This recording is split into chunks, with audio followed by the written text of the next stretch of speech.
The annual plan meeting for the 26th. We'll have the opening karakia, please. Whakataka.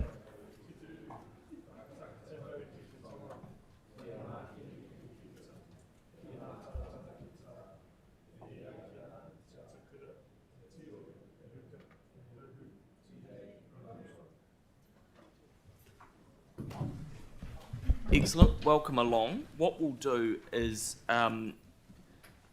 we'll do apologies first, which I don't think there are any. I think everyone's here, which is always good. And declarations, we'll just note, I guess, Mel and David, just around that museum. You're on the museum board, eh? Was it? Yep, so we'll just note those, but it won't preclude you from the rest of the iconic buildings. Okay, what I'd like to do now is just talk through a wee bit about how we've got here, and I'm going to invite Peter up to the table to do it. But really, what the plan is today is we'll get a presentation on the confirmation of where we're at with the annual plan. We'll then have questions just on the process type stuff. Then we'll suspend standing orders.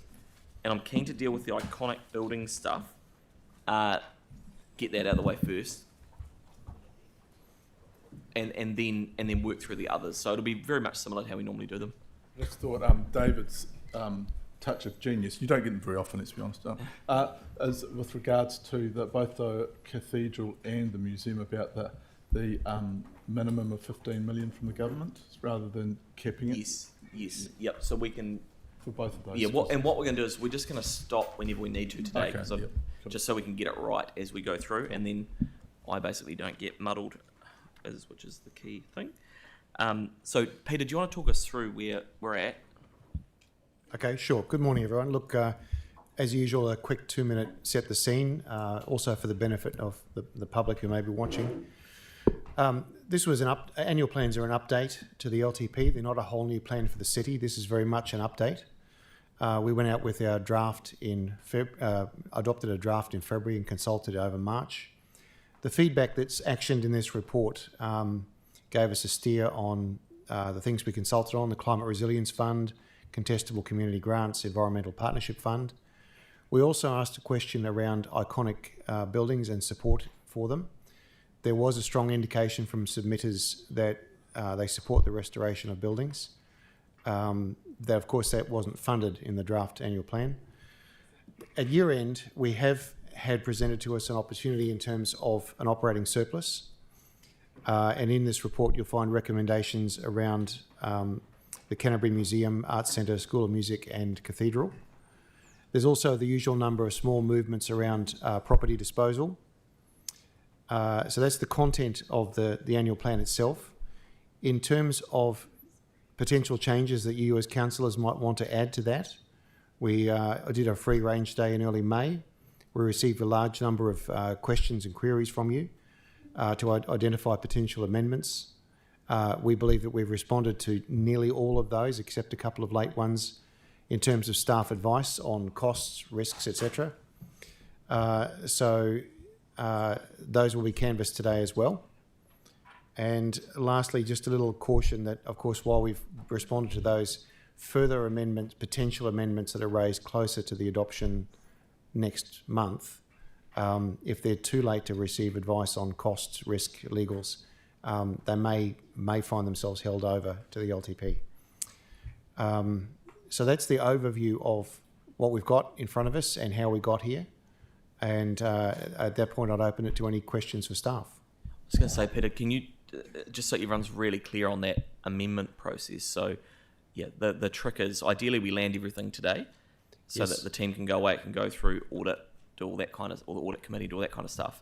But if there's stuff that's raised on the day that doesn't have appropriate advice, then it's likely to be ruled out, which no one wants to do. So it's just better to try and get it all wrapped up today if we can. So I think it's just worth knowing so that we don't get to the day and then go, you know, I want to raise more stuff, but the team haven't had time to get it. So lastly, the purpose of today is obviously, just to be clear, not to adopt an annual plan, but to provide clear and final guidance on what the adoption report will have in it for next month. Yep. And that's basically so we can get to that June meeting and then just have a final debate and kind of ratify the annual plan. Cool. Excellent. Are we going to hear from Tony or Mitch, or are we pretty much? I'm getting a vibe that's where Cool. they're clear enough in the report as it stands. Okay. Excellent. Do we have any before we suspend standing orders? Does anyone have any questions on the process at this point? No. Very clear. Okay. Excellent. Now, do you want to bring up the resolution to suspend standing orders, Sam?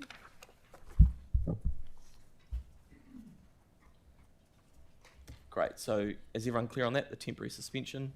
It's just what we standardly do. I'm happy to move it. Jake's happy to second it. All in favour? Against? That's carried. Okay, great. So, what we'll do, Sam, you might want to guide me through here how you want to do this. So we have the officer recommendations that are contained within the report, and we've also included the chair's recommendations. So the step would be to have all of those bulk moved and seconded. So I'll move that and Jake will second it. We just need to tweak so does that includes the iconic stuff? Yes, that's all Yep. the iconic. So if you want to make some amendments. Yeah, there's just a couple of tweaks. I think David and Tim flagged around. Yeah, a minimum of 15 from the government. Yep. So do you want to turn your mic on? Or Dave or Tim, whoever's... Yeah. So if we could change the wording for the museum to allocate from the government providing Canterbury Museum with a minimum of 15 or $15 million or greater, whatever. And the wording would be, Smith likes. yeah, and the wording would be the same for Yep. both. Yep. It means that we're not limiting their scope. I like your ambition. That's good. And do we want that reflected in? The both of them. I Yeah. think that's what you're saying, wasn't it? Yeah. Yep. Excellent. Okay, cool.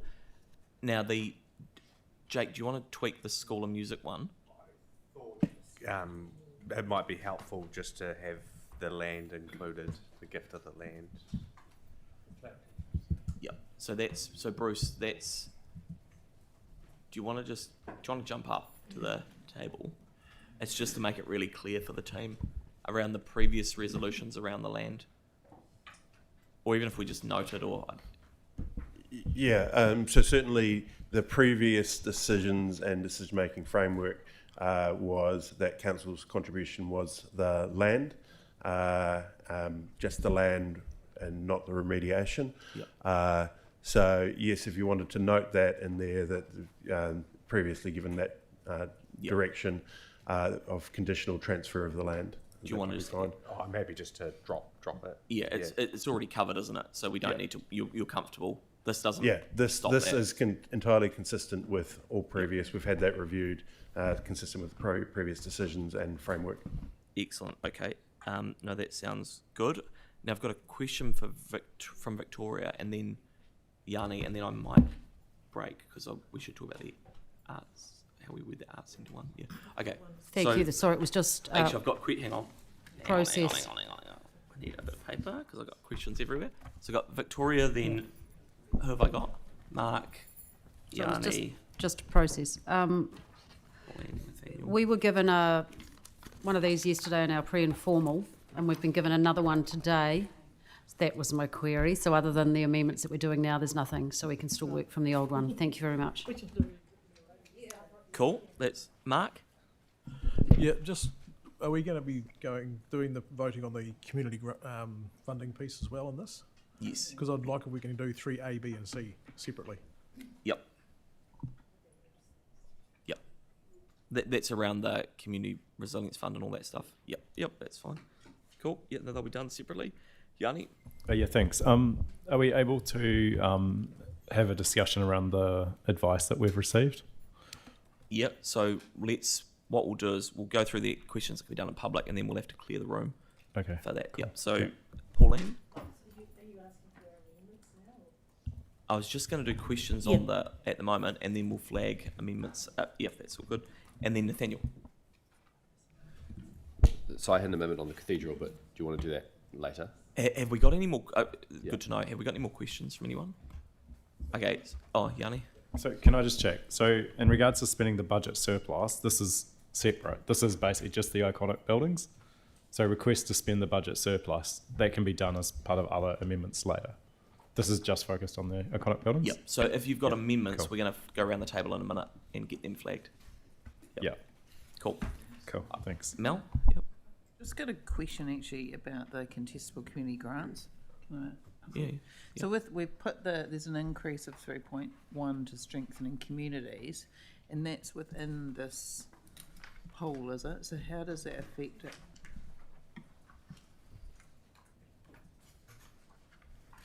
Yes, in the draft annual plan we increased the strengthening community funds inflation protection from 2% to 3.1%. However, the strengthening community funds does not sit within the contestable community funds proposal that was put forward. That was at the request of council at the time. Okay. All right. No, neither. Okay, thanks. Cool. Okay. Right. So what we'll do now, and Yanni, what I might just go around and get amendments on the table. Then we'll go into PX and talk about that advice. So, do we want to? Can we just go around the room? Does anyone have any amendments they want to raise today? Now I'm just thinking, Sam, you've got we've got the advice that's come through, which is good. But what really, I mean, that's useful advice. But I'd much rather have the amendments read out now, so that the team are clear on what we're actually dealing with today. So, I'll start with Vic. You're good. Pauline and I have worked on one. She can talk to it. Okay, cool. So Pauline, do you want to turn your mic on there? I'd love to turn my mic on. Number 28 around the youth employment outcomes. So springing off the advice that we've received back, just to formulate that into a request, and I've sent it through to Sam, that council prioritise strengthening and increasing youth employment outcomes across Christchurch by coordinating with the Community Development Advisor, with the Youth Portfolio, and a number of teams within council and external agencies with whom council has existing relationships. Great. So Are you comfortable with that one? Why don't we? Are you happy to just add that into the substantive? It saves it being an amendment if you want. Okay, thank you. Cool. Great. So we'll. Yep. For the easy ones, we'll just put them in, and then it saves some time. Cool. Aaron, have you got any amendments? No, you're good. Andre? No, you're good. Yanni? Cool, thanks. So just I've sent in about the youth hub housing, but I haven't had advice back. I know it's pretty short notice, so I was keen to us to consider $4 million towards the youth hub housing project. There's a very detailed proposal and it fits a need, so that was one just to flag. I mean, staff are aware of it, but obviously we need to get the advice.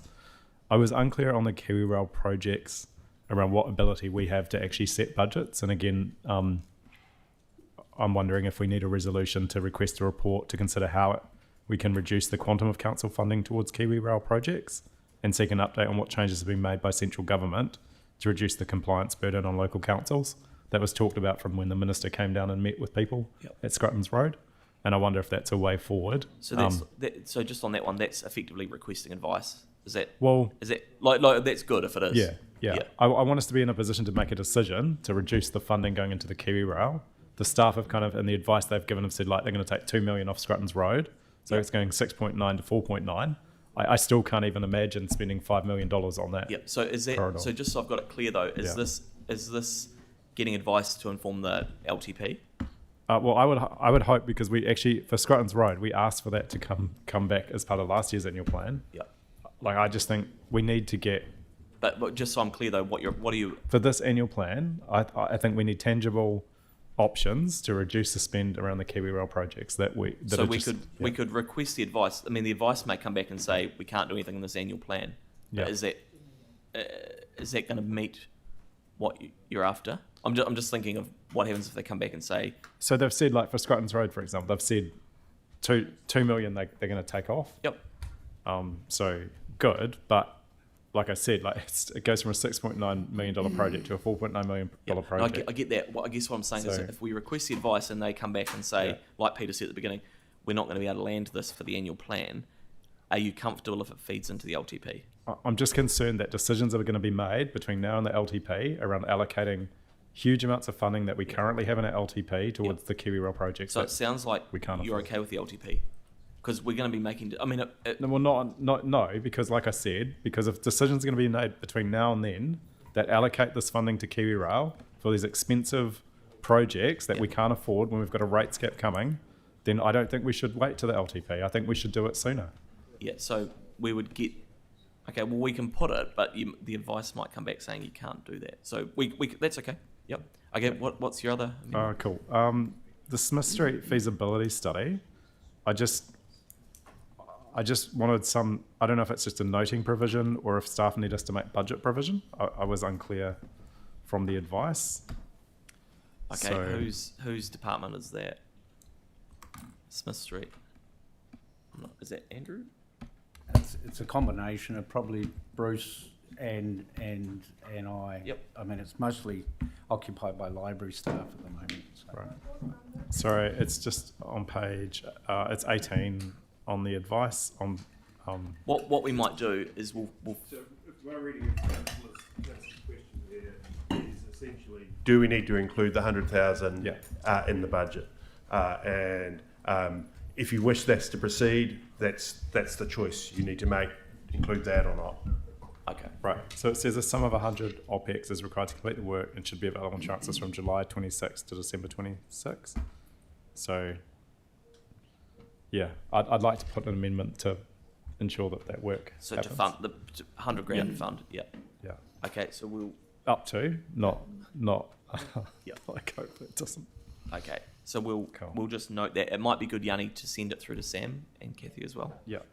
Cool. What else have you got? It's recommended that it sit with the community board as well, the staff response, wasn't it? Yeah. I've got, again, based on the staff advice, council make budget provision in FY 26-27, 250k for implementing the unfunded Weaving the East tasks. It's on the... Yep. Yeah. So I'll send these through. Send I'm it through. reading Yeah, them out it's now, just so good you've to got a go through heads them. up. I Yep, appreciate cool. it. Yep. In response to the Lower Heathcote River, the submission from the Apawaho Heathcote River Network, I've just made a really small amendment that council changes its draft annual plan to amend the LTP to include the following budgets to improve weed control and riparian margins of the Apawaho Heathcote River. It's a 10-year program. It's $55,000 in year 1, and it goes down to $18,000 in year 10. So it's just a program of weed control. Okay, send it through. Yep. And the only the savings of the Kiwi Rail, which I've saved $2 million so far, which will pay for all of. The only other one that I was waiting to hear a little bit more back on was around the skate park. Like the advice is around the vert ramp, and that's cool. But the resolution that we passed previously was looking for upgrades to host, competitions, and there's a figure that's been given. So again, I just wanted some clarity from staff. They're aware of this. I've sent this through around if I need to make an amendment around that. So are you going to? So is that Andrew as well? Cool. So we'll flag it and we can come back. Yeah. Yep. So it's literally just the feasibility study's nearly done. Staff have got funding for the vert ramp in program budgets. I'm just trying to understand if there's any other funding in program budgets to upgrade things like lighting, seating, shading. Yep. Or if I need an amendment to do it. Okay. So Andrew will check and we'll work that out. Thank you. Great. Cool. Kelly. Cool. Okay. David. You're all good. Tyler. I've just got two, but I think the Mayor might have something in regards to one of them. But the first one, I got advice this morning from Stephen and Jacob, which was great, around rescoping the remaining cycleway networks. And the advice that I got back was to focus the approach on the Avon or Takura MCR. I haven't talked to the councillors who are in that space yet, because I got the advice this morning. So if it's okay, I'd love to talk to them offline before I come up with an amendment. Yep. So that's good. It's good to flag it here because then we know exactly what we've got for the day. So that's cool. Yep. And the other one's a Rewiala Museum, but the Mayor might have something. Okay. Cool. Excellent. Perfect. Thank you. Celeste? Can you, Tyler, just send through whatever you got to Sam as well? Yeah. Cool. Celeste. I've got one with Nathaniel, just a small one, but the other one's just asking for advice. So request advice in time for the draft long-term plan on the North Beach car park. Basically, they're just getting advice on the cost to do that work. So it's not asking for any funding. It's just asking for information. What's it? Sorry, say on what's it on? So it's requesting advice in time for the draft long-term plan on the North Beach car park. So it's not asking for funding, it's asking for advice. Oh, yeah. I'll send through the exact wording, so there's no... We can just chuck that in, JK. You happy with that? Yeah. It's in the community board plan. Yep. Yep. Cool. Okay, thank you. Torrin, you're all good? Cool. Nathaniel, you're all good as well? No? Yeah, a couple things. So I would like to put forward an amendment on the cathedral thing, 5EIII, which is basically just to add, to change the wording of 5EIII so that it says the parties, CCC and CCRL, enter into a funding agreement along with the Anglican Diocese of Christchurch, committing the council's contribution is full and final with no further financial obligations, including for ongoing operating expenses for the cathedral. So the point is basically that I want to make it clear that that's through to operating expenses, and also given that CCRL just exists for the reinstatement, if we're talking about operating expenses, we'd need the diocese to be party to that. I don't have an issue with that. Do you have an issue with that? Yeah. We'll just add that into ours. Great, thank you. And then on 156 McCormick's Bay Road, it's in there as being sort of held back from disposal pending advice on archaeological information. Yep. I would just like to amend it for it to be removed from disposal permanently, and information to come back about whether it should be designated as a reserve. Because good to flag it. Yeah. We'll get some advice in the break and then come back. And if it's good advice, we might be able to add it in. If it's not, you'll have to put it to the vote. Great. Cool. And then the last one is, which is the one with Celeste, which is just allocating $200,000 to the additional $200,000 to the road lighting safety budget to address lighting gaps on Grange Road, Grantly Street, and Inwards Road. Did you say Graham's Road? Oh no, sorry, Grange. Oh, Grant. you nearly had me at Graham's Road. Oh, that's my bad. We can throw in another. Come on, another. No, we got plenty of lighting over there. We're fine. Grange, Grantley, and Give us Inwards. the number. Yeah. What number are you on? Sorry, which Grange Street, because then we can check the staff advice. Sorry. So you basically the amendment is $200,000 for more street lighting. Yeah, that's correct. Okay. Oh, number 9? Okay. Number 9. Okay. So we'll just we'll just come back with that one. Great. So that's cool. And that's me. Thank you. Great. Thank you. Mark. Yep, I've just got one amendment on staff advice 2 about Awatea Amy Springs intersection. Yep. And that is to for $2 million to be added to project 79723 program Amy's Awatea and Springs intersection improvements in FY 28-29. So it's no cost implication on the annual plan. It's in and out a year. Right. We should get someone to just come back around whether we can do that. Yep. So good to flag it. You've probably already sent it through, knowing you. Yep. Good. Okay. Awesome. Thank you. Tim? Yeah, thank you. Mel and I have just put the information that Mel's put the information through on item 11, page 16, on Edinburgh Street in Westmoreland, Norwest Arc. And just to move that forward, the wording has been sent through, as I said, by Mel, which is request staff under. What is it? Just it's request staff under a high level feasibility work to assess options and give more accurate estimate of the costs for the Westmoreland Norwest Arc cycle connection at a cost of 50,000 operating OPEX. It's just changing the wording. So do we, Jake? Can we just add that into our? And it's also basically the same thing from Edinburgh Street. Yep. So we'll just add that into the main one. Great. That's cool. Happy? Thank you. Excellent. Jake? No, nothing. No. Great. Phil? Yeah, just going along with what Tyler says, I'd like to reduce the access of Ruiali Museum.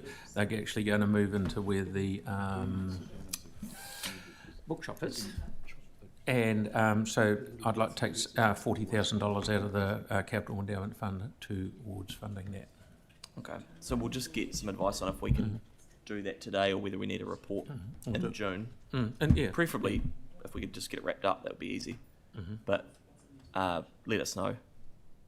Cool. Okay, Victoria, have you got any amendment? No, I'm happy with staff advice. I'll take it out of this process and just follow up elsewhere. It's not an amendment. Okay. Yeah, sorry. Yep. One more little one. It might not be amendment, but it's just number 12 on page 18, Prestons Road. The advice came back on the south side for the cycle lane improvement or improving the edge. And it's got a program of work there, but no timeline. So it'll be really good to, how do we request a timeline on that piece of work? Yeah, because that was your one too, Kelly, wasn't it? That Yes. you're in the same. Yeah, you happy with the response? Okay. Yeah, but that's exactly what I thought too. Yeah. We've got no idea of the timeline. Of the timeline of that work, and you know, it will be tied to when the budget's available, I assume, and that means that if it's slowed down because of budget, there's an opportunity to try and put a little bit. It's minor bits of work, but incredible safety. So it's a short, medium-term piece of work. So you just want a timeline, basically. Yeah, is it possible to sort of get that today? It's going to be funded from the subdivision's infrastructure budget, which says to me that maybe that's a way out. Could it? Andre won't mind? No, that's we're not doing it. Okay, so maybe let's just get some info on that. So if that's been kept to touch, that's not what the intention is. Thanks, Sam. Okay, so we'll just get some info on that over the break, and then does anyone else have any more amendments that they wish to talk about today? I knew as soon as I said yeah. Well, no, I mean, I mean, just to flag, I'm waiting for us to have that discussion about the advice that we've received, but there possibly will be amendments based on that, but I don't know what the... Yep, okay. So I just wanted to be transparent about that. Yep. So that's all. And then some of the property ones, I don't want to support, and I don't know if you want an amendment to retain them or whether just I think we'll just vote on them. If they pass, they pass. If they fail, I imagine they retain them. Okay. Yep. Because I'd like to move that we retain Balmoral, and Muttonstow. Cool. Right. Okay, so they'd just be foreshadowed if yeah. Okay, so what we'll do now is we're going to need to go into peak, so we'll have to clear the room of the public. Yeah, so I'm happy to move it. Jake's happy to second it. All in favour? Against? That's carried. So we'll just give it a minute and clear the room for public.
All right.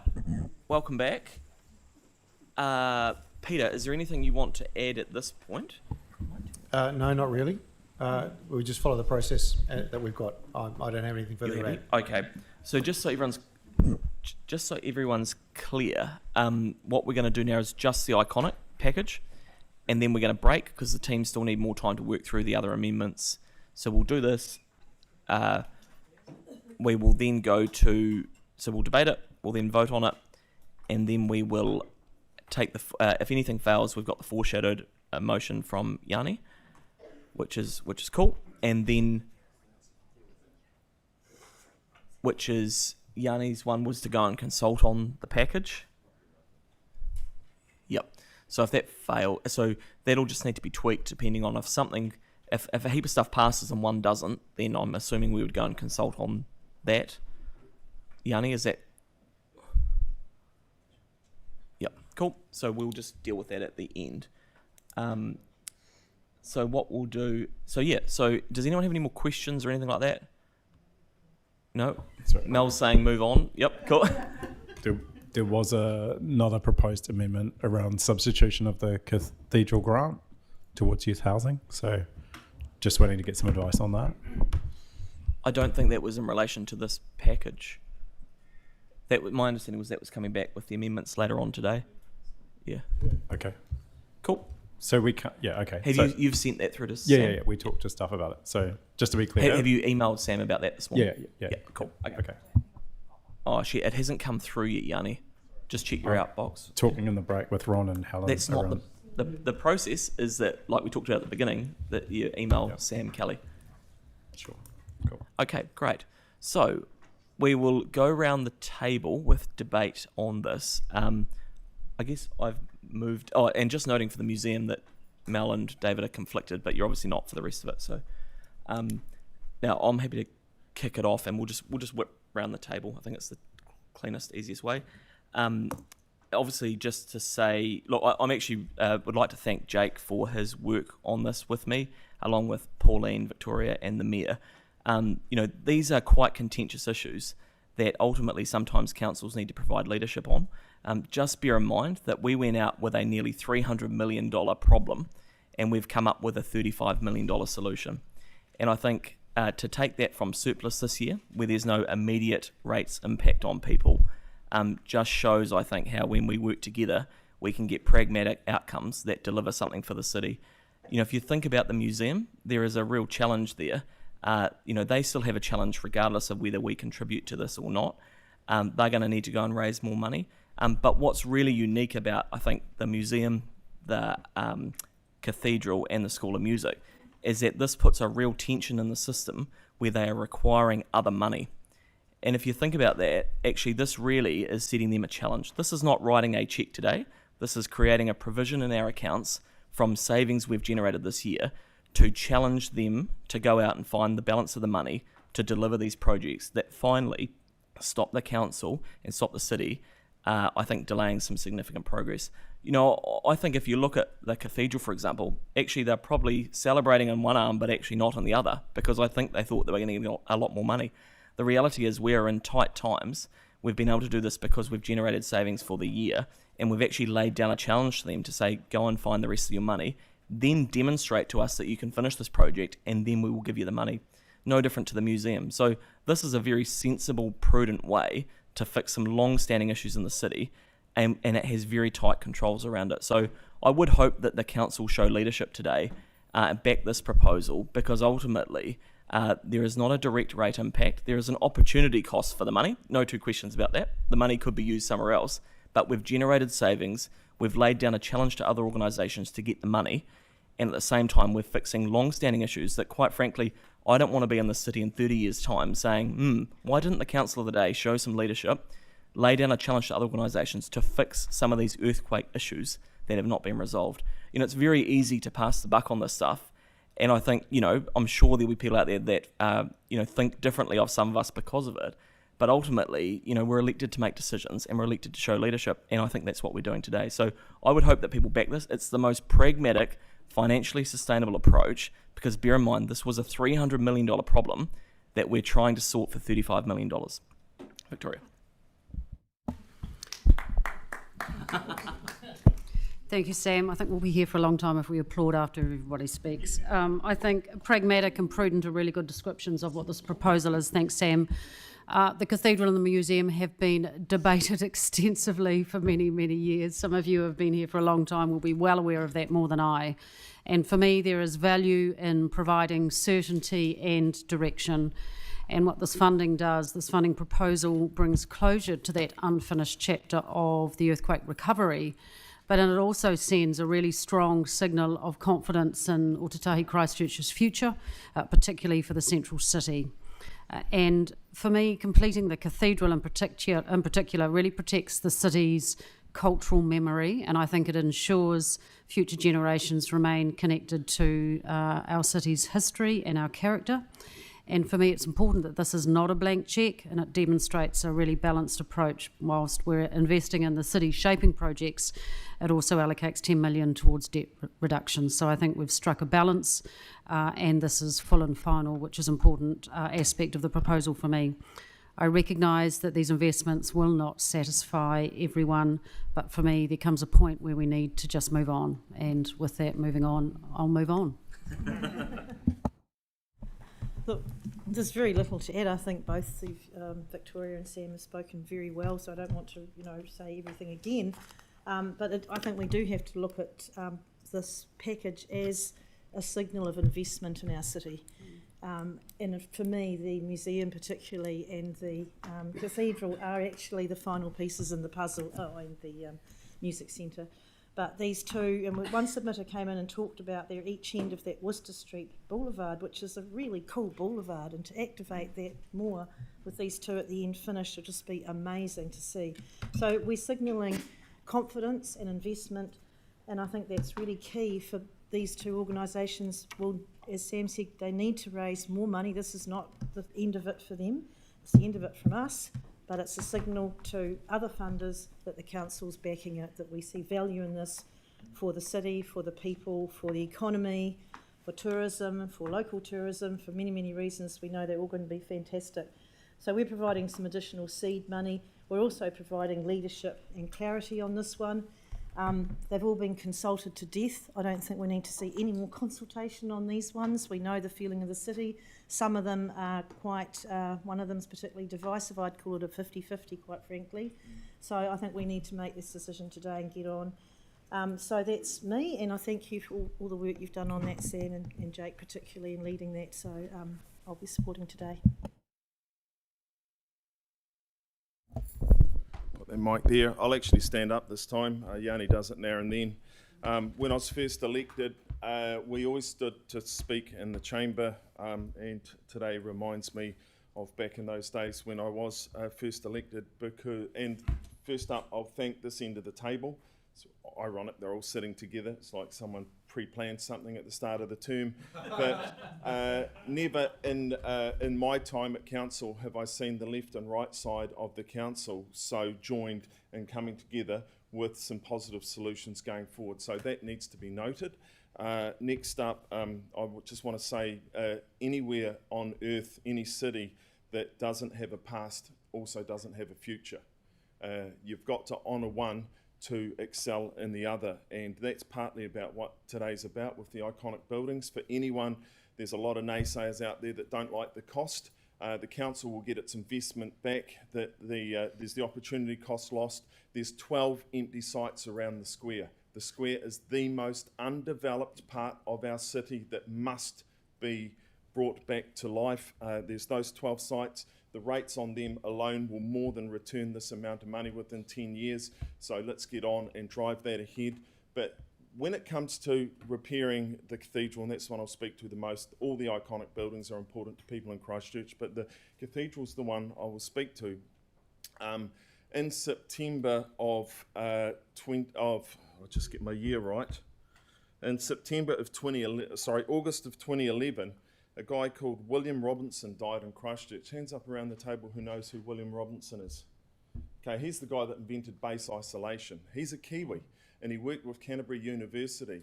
So we are the country that invented base isolation for protecting older buildings. Now, the new tower will be base isolated. They've pulled away from base isolating the rest of the building. I was on the DHB at the time of the earthquakes. The building that survived was Christchurch Women's Hospital. Why did it survive? It's base isolated. All the ones around it got some quite severe damage. So base isolation works. It's invented by someone from this country and worked with through Canterbury University, and we need to honour that by rebuilding our past and being the city that could. This is quickly becoming the greatest little city in the world, but we will never recover from the earthquake if we don't fix our iconic buildings. And this end of the table has got us to a way to do that without punishing the ratepayer.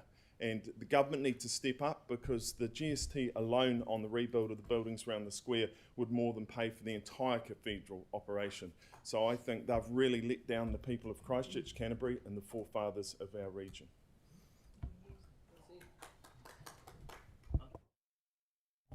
Thank you. A couple of months ago we encouraged the public to have their say on iconic buildings, and many made their thoughts known in good faith. It does appear that we have not considered that feedback. 14% of respondents supported funding Cathedral, and our response to that was not only fund 15 million, but expedite the process to the annual plan instead of the long-term plan that we asked the public about in the first place. So it will leave many wondering what the point in having their say was. We never consulted on a $15 million proposal. Out of interest, I did survey residents in Hallsville on that. I had more than 1,200 responses, 91% were opposed, and that's too clear-cut for me to ignore. I don't resent anyone for voting for this. I get that we all want to see this done. We'll just have different views on how we believe the best way to get it done is. The difficulty is this isn't our money. It is ratepayer money. We've heard loudly and clearly that ratepayers aren't comfortable with this funding. So any suggestions that it doesn't impact on rates is disingenuous. These funds could be used to reduce rates or pay down debt, which will make it all that much easier to meet a rates cap. We've been told clearly that we will have to reduce public services and that we will have to defer or cancel projects to meet a rates cap. We've just had those briefings over the last few weeks. An extra $15 million in debt repayments will have to come at the expense of be it infrastructure or public services one way or the other. That means less investments in our roads, less investments in our parks, or less investment in things that the communities are desperately crying out for.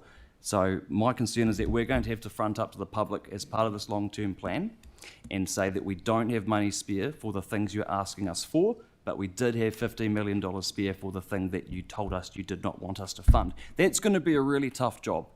And I understand this job is about making those tough decisions, but I do not think we are doing the right thing with this one. I understand the value of the potential investment that may be encouraged if the cathedral is restored. I get that, but there's no dollar figure that will ever be enough to breach the trust of my residents on this one. There has to be a better way. We have to find a better way. We're on the right track with public trust and council. Our resident surveys are tracking in the right direction. I believe this is going to be a big hit to that. I think we underestimate how much of a hit a single decision can be. That's how things go. Sometimes that's what people remember. So we do need to find a better way. And for the record, no, I do not want to see the square stay in its current state. No one does. I just reject that this is the only way to make that happen. I'd support livening up that place tomorrow. I'd support moving the fence, filling that space with regular markets, buskers, gigs, opportunities for young people, some revenue generators from tourists to help fund that cathedral restoration. The possibilities are endless, but whatever the case, we could liven up the square next week if we wanted to, and we could do it for a fraction of the cost of this. But whatever the case, we have to bring the public with us in any decision. That has to be a bottom line. Thank you. Stand up for this. First off, I do want to acknowledge the work that people have done around trying to find a solution to a problem. I just do not agree that this is the right approach. One of the first things I did when I got involved in politics was sleep in a cardboard box in Cathedral Square to bring attention to the homelessness that existed in our city for the vulnerable who had nowhere to go except living on the streets. I will never forget doing that and then looking at what we're about to do today and thinking about what's happened in the time in which last year we had a resolution to get a report on funding and consulting on doing more to address homelessness, and we still haven't done that. And yet at the same time we've seen places like Bexley in the red zone growing exponentially with people who do not have houses to live in. We're seeing young people, and to give you a quote from the Youth Hub who are providing youth housing, They say that for every room that becomes available in their 22-bedroom supported housing wing, there are up to 10 referrals, and the wing has been fully occupied since opening in February 2025. We have massive needs around housing and homelessness, and particularly for vulnerable groups like young people in our city, that we are not funding, and we're being asked to put money into the cathedral. So I do not agree with that approach. I love heritage buildings. I think we need to retain as many heritage buildings as we can in the city, but we cannot, as a council, fund everything when we have other demands and other priorities. I also want to recall the people that made the submission from Grange Street around the condition of their road. There are many roads across our city that have got significant earthquake damage that were supposed to be renewed before the earthquake that are still yet to be done. I cannot in good faith give money towards the cathedral project knowing that you know, the Anglican Church is one of the wealthiest organisations in the world, and we have got priorities on our basic infrastructure and on our most vulnerable that we are not meeting. I appreciate that you will have a different point of view from me, but I do think it's important to recognise that in our consultation document, we went out and we said we wanted to get feedback to inform a decision in our LTP. This process is not doing that, and I cannot support it. I have foreshadowed an amendment that we recognise that this is a significant decision with significant funding, and it needs to be consulted on before we make a final decision. And I just want to touch on the museum. I love the museum, and I asked as part of the consultation document that we have a specific proposal to fund the museum. That wasn't agreed to, and now we're in the situation that we are in now. So my vote against this is not against some of the elements in this iconic building package, but I do not agree with this process. Kelly. Thank you. Fortune favours the brave. Everyone around this table has had years to bring potential solutions to this table, and no one has. So thank you to the councillors McDonald and McClellan for proposing the solution, the Mayor, Deputy Mayor and previous Deputy Mayor, the leaders of the House, so to speak, who have brought this proposal. This solution was proposed in an attempt to put to bed issues that could potentially be a negative asterisk on the name of our city for years to come. Yes, but have you seen the cathedral? Yes, the stadium's great, but will the museum ever be finished? So currently our city is a bit like a Ferrari. It looks fantastic and it's moving forward with speed. But if a Ferrari has a big dent in the side, that's all anyone is ever going to talk about. That's what these issues are like, a dent in the side of an otherwise excellent machine. Because each proposal to fund is heavily reliant on each organisation addressing the conditions we've set, I'm comfortable with the direction we're taking. The central city will benefit from having our part and our commitment to the cathedral rebuild resolved. This action will provide certainty and the type of leadership incumbent upon elected members who represent the whole city. Thanks. Brilliant. Thank you very much. Firstly, I'd like to thank Sam, Jake, Victoria, Pauline, and of course our Mayor, Phil, along with the other staff for putting the time, the energy and the effort into formulating these resolutions. Whilst I have a conflict with the Canterbury Museum as I sit on the board, I fully support the intention and the desired outcomes that these grants will spark and go on to deliver. We have heard from both objectors and supporters to the grants. One clear message is that Christchurch residents are increasingly becoming exhausted by continuous consultation, delays and our indecision. Perhaps it is coincidence, or perhaps it is by design, that today and this week in the press, in their 165th year of publication, we are reading about Canterburyans that have shaped our city and our province. As I read and learn about our forefathers, I cannot help but think about how each person stood strong to the city to see it grow and prosper, showing great courage and leadership. Today, as a council, we face a similar challenge, and I will be voting for the motion. Yeah, I firstly want to just really acknowledge Sam and Jake for the work that you've done in this package. It's highly pragmatic, it meets in the middle, and it's a solution moving forward where everyone could get on board with.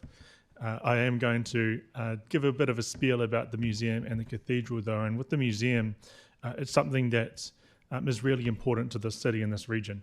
Reason being is it's intergenerational. It provides so much education. It actually gives people a lot of time on the weekends, young families, older families, singles, international visitors to come through, and it's actually going to help improve the economic development of the city. I fully support the museum. In regards to the cathedral, and that one is something I've been umming and ahhing on for the last year or so. And we've been talking about the cathedral for quite a long time. And it made me reflect and do a bit of study on my predecessors and those who came before me, including with the cathedral project. And there was a small window, aka larger window, of around 5 years of a huge amount of indecisiveness, and the inability to action something. And I saw a bit of frustration, and you can see that through the public's eyes. Over the past decade and a half, we're seeing frustration from the public about the lack of action on all of these things. And I want to commend everyone here today for acting on that today. But I probably won't be standing beside you and voting yes for the cathedral funding for the $15 million grant. I am, however, supportive, very supportive of the commitment that we've made through the targeted rate, of which we should be holding to, and paying out the $10 million to the cathedral. The reason why is because many times it's been said that the cathedral is the heart of the city, when in actual fact the heart of the city has been and always been the people of Christchurch. Tūranga wouldn't be Tūranga without people. The city wouldn't be the city without the people who use this every day, who live here every day, and continue to visit Christchurch. And that is always going to be changing. It's always going to be malleable. And for me, the heart of the city was always $2 rice in Cashel Street Mall before the earthquakes. You know, the heart of the city is different for everyone. And although the cathedral may be the heart of the city for some, it is not for others. And hence why I'm coming in with a different opinion here. So, you know, you're wrong one way if you vote yes, where you're saying that you're not listening to the people, but you're wrong the other way if you vote no, because you're going against the city's growth and pushing against the potential of the cathedral square.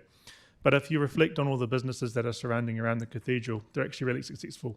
We're leading the country in economic development. We're looking at the Spark building. We're looking at all of the other organisations that are currently building around the cathedral, not necessarily right outside the cathedral, but within the vicinity.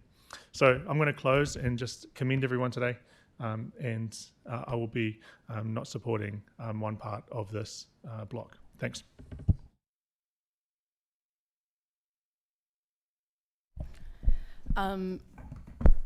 So for me, it's difficult to support another $15 million towards the cathedral restoration. I just want to make it clear, it's not about not backing heritage, history or faith. It's about priorities, accountability and the responsible use of public money. For me, leadership is about focusing on what the priorities are. And we all know Christchurch is under some real financial pressures. You can see this across the city, but in my part of the city, it's very obvious. We've ageing pipes, we've got failing infrastructure between our feet. We've got roads and pipes and gutters that need repairs, and we don't have a budget for those to get them done within this long-term plan. Our own infrastructure strategy says we've got 174 k's of curb and channel that's already beyond expected life. So that's roughly the distance from Christchurch to Timaru. 1 in 4 road foundations are already past their expected life. And we have about 900 identified gaps in our lighting system. They're the things that I think we should be prioritising this annual plan. So for me, what this comes down to is common sense, listening to what our residents have said. We can't keep telling residents we're tightening our belt while continuing to approve large discretionary funding. Like every group, we need to cut our cloth accordingly and focus on the essentials first. I think Christchurch can respect its history. We're still making practical, fair decisions about the future. At a time when many families are having to make tough choices around the kitchen table, council should be doing the same.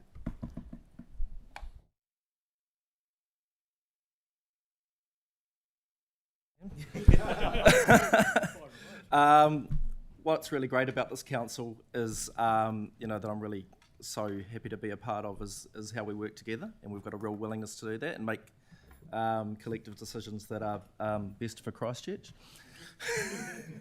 we've embarked on this term actually excited by the prospect of Christchurch, and every day we see a vibrant, exciting, dare I say it, cool city. Very different from where we were last term, I think you might recall. But the museum, yep, that's a no-brainer for me. It's important to reiterate that it's fully funded to complete the shell and make it weather-tight, and it's going to be grouse. Which is the term of the moment, and it does have a clear and coherent fundraising plan, which I think is really, really important, which I have every confidence in. School of Music, we know it's going to enhance our city as a centre of artistic excellence, because Christchurch is the arts centre of New Zealand, always has been, always will be. And okay, so something's a little bit different today, and there's that potential to do what appears to be the unpopular thing, consume the expired rodent. Nathaniel, call it what you will. Everyone's going to have their own reasons for supporting or not supporting any of these things, but look, I commend the table. I think everyone's done a really, really good job and fully supportive of the course of action taken. The reality around these decisions is very complex, but I'm confident of the ability of this table to make a decision that keeps the momentum of the city moving. Thank you. Yeah, I agree with what Aaron said about this now becoming one of the greatest little cities in the world. It's really exciting, and every great city in the world was built on public investment, on the investment of ratepayers, of taxpayers, of public money, whatever you want to call it. And there's no way that we can get the city where we want to be without public investment. I think it's a fantasy to believe there's any other way that we can fix these issues apart from public investment in the city. But by putting this proposal forward, if this goes through, I think we are also issuing a challenge to some other groups in the city. First of all, to the organisations themselves. We're saying that there's no more excuses for not just going ahead, raising the rest of the money elsewhere, and getting it done, because we are not going to be giving another dollar to, I think, any of these projects. This is it. This is final. It is also a challenge to those developers in the inner city, but also throughout the city, those 12 empty sites and all the sites in the rest of the inner city. There is now no excuse for them to remain empty. When these projects are finalised and there is certainty, there is no reason why those developers cannot, at this point, either sell the land or build something on it. That's it. And lastly, for central government, there is now no excuse for the central government not to support Christchurch and support these projects. And I hope that we all here around the table, and also ratepayers across the city, take that message to their local MP, that this is it. Every single year in operating costs, the central government gives $44 million to Te Papa, to Wellington's museum. More than triple what we are asking for a one-off payment to get from the government to get our earthquake-damaged museum off the ground, to get that blue whale skeleton hanging. There is really no excuse for the government not to support this. We need public investment. We have taken that step. Now it's time for those groups, these organisations, developers, and central government to get on board. Thank you. Thank you. This is a landmark day in Christchurch where we as a council get a chance to draw a line in the sand and commit to helping the iconic buildings of our city come to the potential that they are. The museum is a much-loved piece of Christchurch, which everybody wants to see back, and there's no doubt that we should be putting up, this grant today and the possibility of the loan as well to help get them to that point where they can be open and loved again for everyone to enjoy. The cathedral, yes, that's quite polarising, but that's, whether you like it or not, it is the heart of our city. It sits there right at the heart of our city. And it's sitting there broken. It's in full view from that turanga, as was mentioned. So we don't want to see that sitting there in 30 years' time. We want to see that move forward with confidence. So what we're doing as a council today is we're going to look to draw a line in the sand, show the government that, hey, look, we're doing our bit. You need to come to the table and do your bit. There's a certain irony that has been pointed out to me in recent times. There is a political party holding a lot of their campaigning sessions in the transitional cathedral, and yet that same party is reluctant to commit to this. The challenge is out to them today.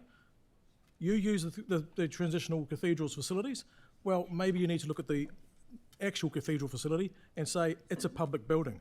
It actually needs your support. So I'm going to put that challenge out to that party. Step up to the table. Don't leave it to Winston and New Zealand First actually step up and show some leadership for the nation that Christchurch is doing their bit. They need you to do your bit as well. I'm also really pleased to see the expressions of interests being requested for the Arts Centre. We heard through the hearings of a case there which needs to be run to ground, and this expression of interest should hopefully draw out any doubt, and let's see what can be done around that Arts Centre. It's not all on council just to say, here, have 10 million bucks, go away with it. We need the Arts Centre to figure out with whoever can use that, how could it best be done? And also the provincial chambers. We've heard it mentioned around the table from time to time about the idea of a similar idea as was done with the municipal chambers. Well, let's have an expression of interest on that one as well. Let's see if we can't draw out a similar solution, and let's try and draw that line in the sand today, show the world that, hey, Christchurch means business. We're here, we are the best little city around. We're in a great place, but we want to get this finished. And we want to be able to move on and have our iconics back to the glory that they deserve to be. So I'm certainly going to support this today, and as a council, hope we can show the leadership that we're elected to show and actually support getting our city completed. Thank you.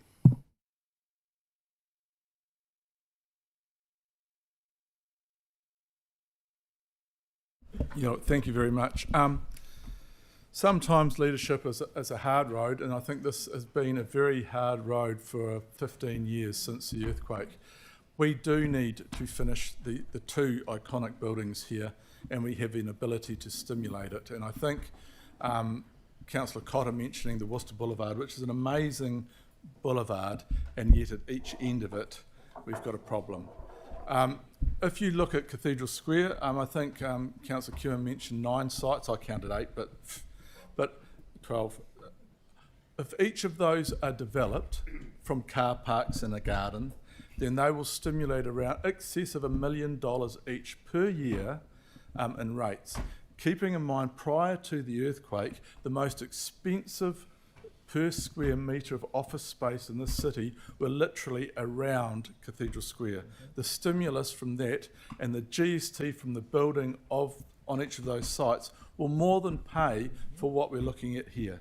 So I think when we're looking at a city, we've got to look at it holistically rather than my patch or that patch, or in 3 years when I'm running for a council again, will they remember? We've got to look at what is important overall for the city, and I think that what Jake and Sam have come up with the support of Victoria, Pauline and Phil, is a really practical way. I do want to thank Jake for mentioning and bringing in the School of Music. When you look at Christchurch, you go back to Max Merritt and the Meteors, Sir Ray Columbus, those and what they stimulated, i.e. Z, etc. That we have been at the forefront of music. Everyone talks about the Dunedin sound. It actually started here, by the way, just saying. It's so important that we keep that alive. Yeah. So for the Canterbury Museum, I do remember taking the kids there when they were small and being one of the fathers that fell asleep in the kids' area while they went off and did their thing. It was great. So these 3 areas I'm absolutely supportive of. We owe it to the city to stimulate and move it forward, and this is a great way to do it. So I'm totally in favour of it. So thank you. I was going to just point out, congratulations to the School of Music into making it into being an iconic building. I mean, it doesn't even exist. So well done. Yeah. And on the Arts Centre, I think this is a really good step forward. I won't really talk to the museum because I'm on the board, but yeah, all of these hold a place in my heart. I am a bit torn about using the surplus money and the other opportunities we could use, like Yanni referred to. It made me wonder what the right decision is, but I do think these buildings are the heart of our city. And we had an earthquake and it kept us out of the city. So it was like a breakup with the city that we knew, and we never got it back again. So we need to heal our broken heart. And it was We had a get together for the last council that we had. Remember when we had problems all working together, and we had a get together, and we talked about what was it that made us join council, and it made me think back to when I was at school back in 1990 in Form 1, and I did a project with a friend of mine about the cathedral, and we had to do it. We did a cassette tape.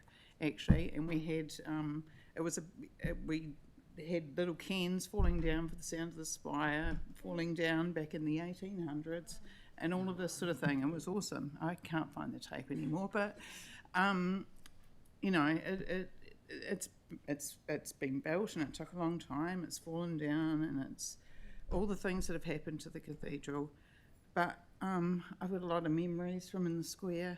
I want to see it finished.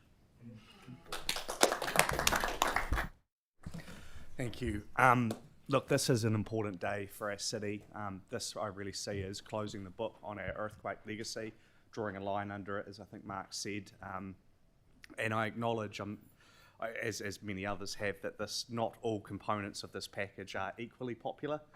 But there's not really any other real options.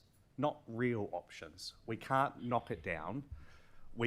It's not going to be any cheaper to encase it in a glass exoskeleton at this stage.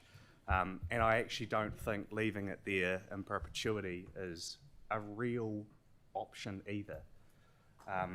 So, you know, to those that say, look, there's got to be another way or whatever, I would say, look, if you've been on the council for 3 years or 15 years, as Kelly said, you've had a fair amount of opportunity to present those options if they existed.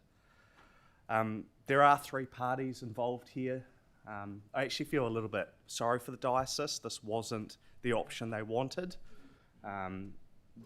But central government, local government got together and said we're going to do something different and co-funded that. And it wasn't enough, clearly. But when 3 people agree to fund something, when there's a blowout, 3 parties have to come to the party and fix that problem. And this is us doing that. This is us throwing the gauntlet over to central government. It's us digesting the rat. I don't know whether it's the head or the body or the tail that we're eating, but I know hopefully it's whatever the best bit of rat meat is. But is it the thigh? It's just like with chicken. It's exactly the same with chicken. No, you're right, Aaron. But look, I really do think this is us moving on. It's the only real option. We have consulted. This is about not making excuses and getting on and doing it. So thank you to everyone. And actually thank you to the staff as well who have done, it's a big machine to put this budget together. Thank you, Jake. I didn't know where I was listening to you or the Mad Butcher talking about. Anyway, we are at this point where everyone stands back and see who blinks first. And what I will support today is blinking first. You know, this will put pressure and confidence on the museum, the cathedral, School of Music, to give their other funders the opportunity to be able to step up knowing that we're supportive of them.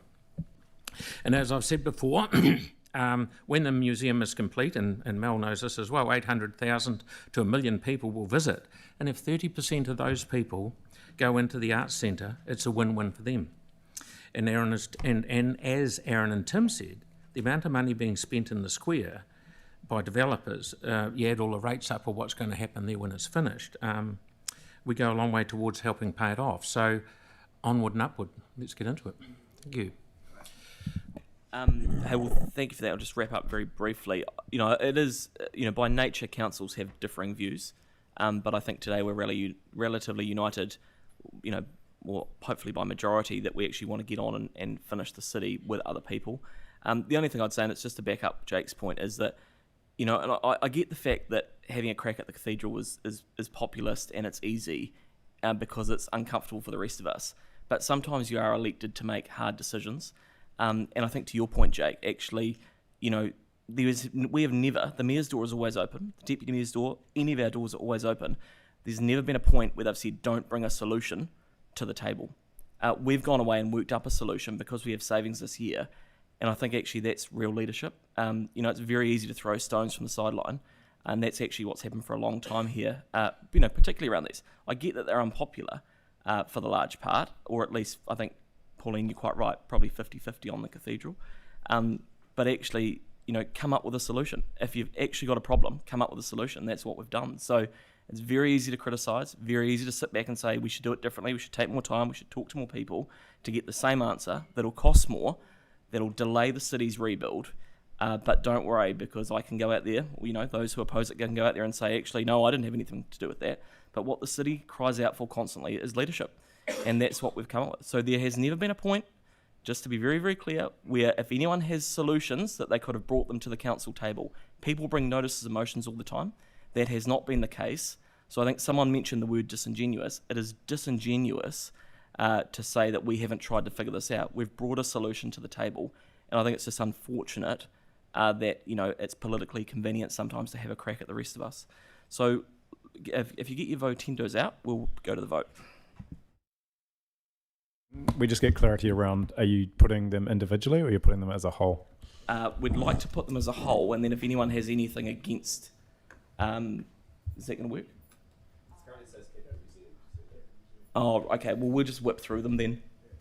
Yeah, just whip through them if you want. That just, it would be. Yeah. So, just the other thing I should note is just the changes in the recs. So they're not. It's nothing material at all. It's just David's points. And around the art centre, we've just tidied it up a bit. It doesn't change the outcome, but it just says council staff work with the art centre and report back on a range of options ahead of the long-term plan. So it doesn't change it. It just makes it more so that they can actually go into a range of things as they need to do it. And the cathedral's got your bit in it. Yep. Sorry. So just to be clear, is it easier just to let staff know individually which ones we want? No, let's just go through them. So you're going to do 5A, 5B, you're going to do them all No, we'll separate? just vote on the Canterbury Museum. Oh yeah, well, yeah. Can I just ask that the 5A gets, is it, okay. What? No, it was just the difference between the two parts of it, basically.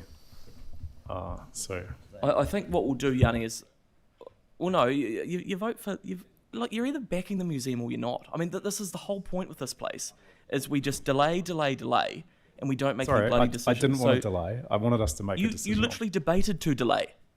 That was your whole point of your debate. That is not true, okay? I asked if it was let's not make a decision, let's delay. So we're voting on 5. So let's put that to the vote. 5. The whole block. Can we do that? Yep. No, we're just voting on.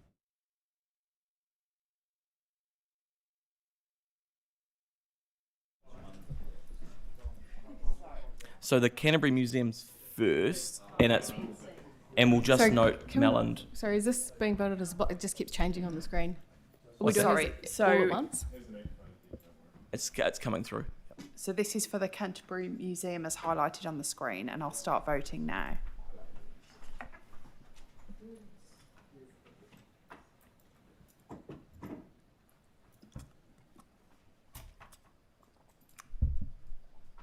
And closing the vote. And we'll just bring it up, eh? Yeah.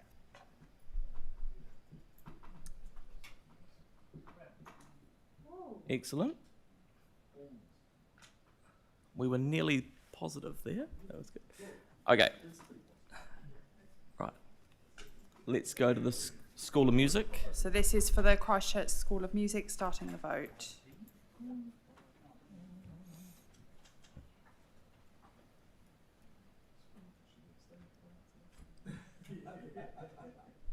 Is yours working, David? Oh. Bear with us. Voting's open, but we'll just wait. Oh, sorry. Sorry. Did yours come through, Mel?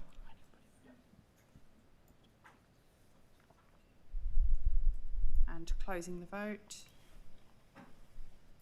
Great. There you go, Robin. You'll be happy. Great. Christchurch Cathedral. This is the cathedral starting the vote. Yep. Chair, can I just note my against for the top line? Well, no, it's a package, so you vote for or against. Go on, listen to my debate. Come on. Show some leadership. Come on. Make a decision.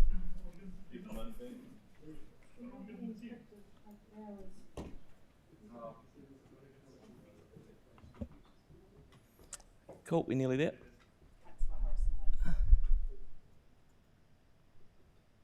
Great.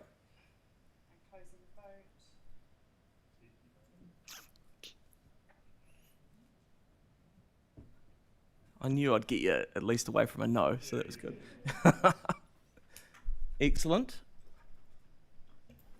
This is the art centre. So this is the one we've just updated, everyone. So it doesn't change it, but it's just to let the team come back with options ahead of the long-term plan. And starting the vote.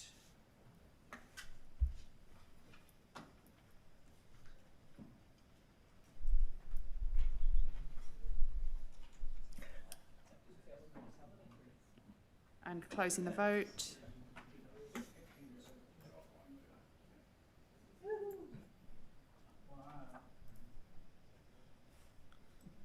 Cool. And then the last one is the applying the balance of the surplus to debt. So hopefully we're all in agreement with that. I got the vibe from the debate that we were. So. And starting the vote.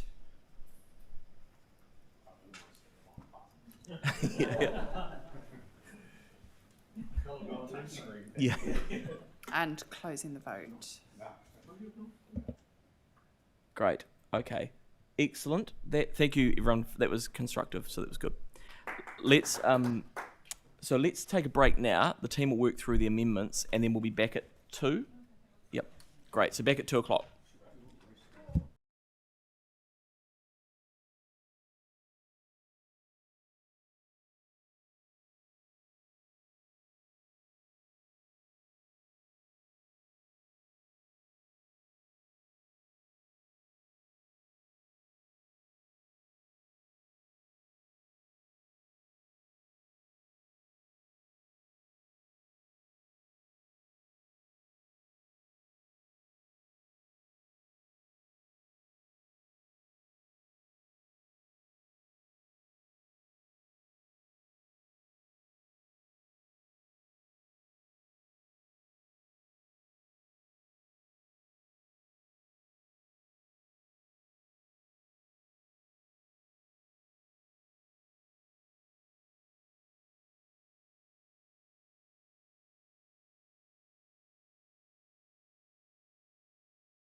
we're finalising the amendments, so probably another 5 or 10. So just chat amongst yourselves.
So has everyone had a chance to look at that list of the amendments?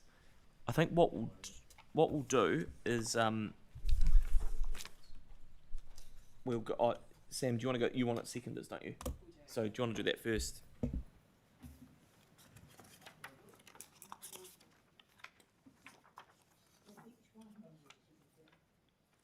Sam's going to go through. Yep. So number 2, our tier, we've got Peters, and we'll add Councillor Moore to that as the seconder. Yep. Number 4, Kiwi Rail budgets. I've got a mover, Councillor Johansson. Do you have a seconder? Moore. Number 5, North Beach car park is Councillor Donovan. Do you have a seconder? Councillor Barber?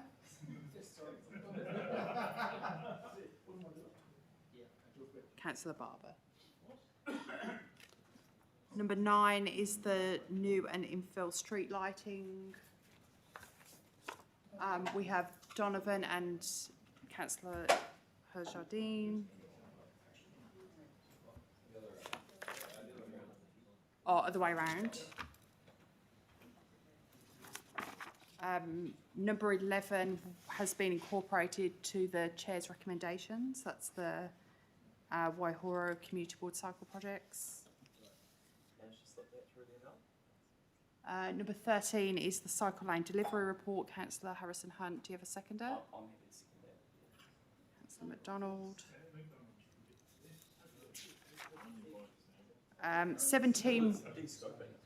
17 Weaving the East is Councillor Johansson. Do you have a seconder?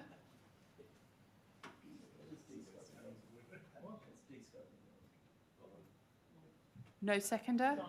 Oh, Donovan.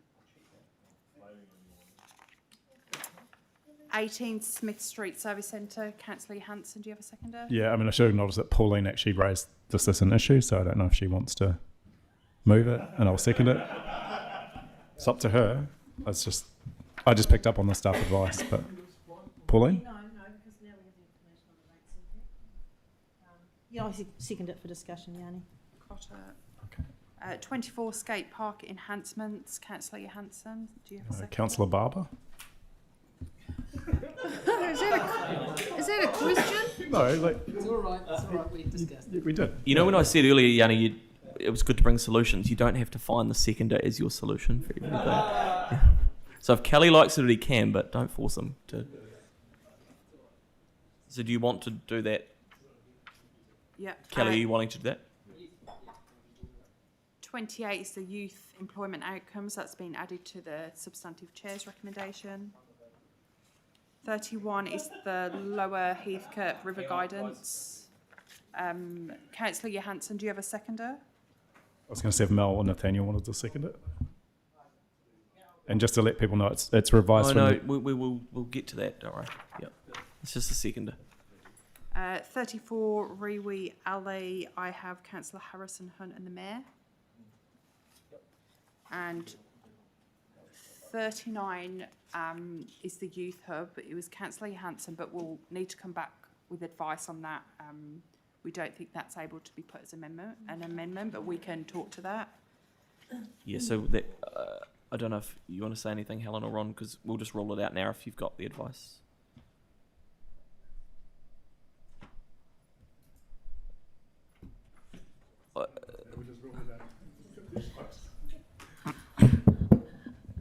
Chair, just proceed as you suggest. We don't have the advice. Okay. Cool. So can I just clarify, so even a request to consult like we've done with the Arts Centre would be out of order? Even a request to consult, like we've done with the Arts Centre, would be out of order? Request for information rather than a request to actually consult. On funding? Okay, okay, that's okay. Yeah. Just leave it, that's okay. We haven't consulted on the Arts Centre. Oh, I see, you're foreshadowed. Like you did with the iconic buildings, you put a thing. That's okay, that's fine. All right, cool. Thank you.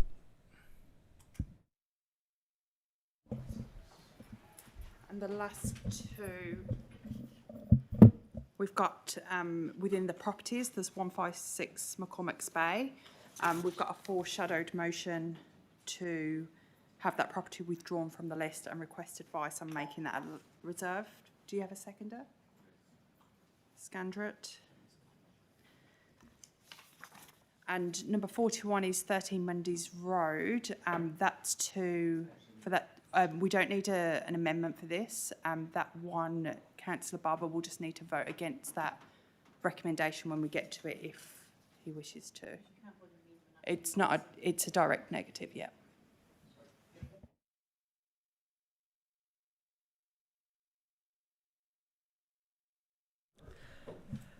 Does anyone have any questions on these before we go? What we'll do is, if anyone wants to debate, we'll just do one debate. I don't think it'll take very long, and then we'll go into voting on each of them. Does anyone have any questions? Pauline. Where do we put the Prestons Road timeline? Can we just roll it into? Stephen? No, all I'm doing is requesting a timeline for that work.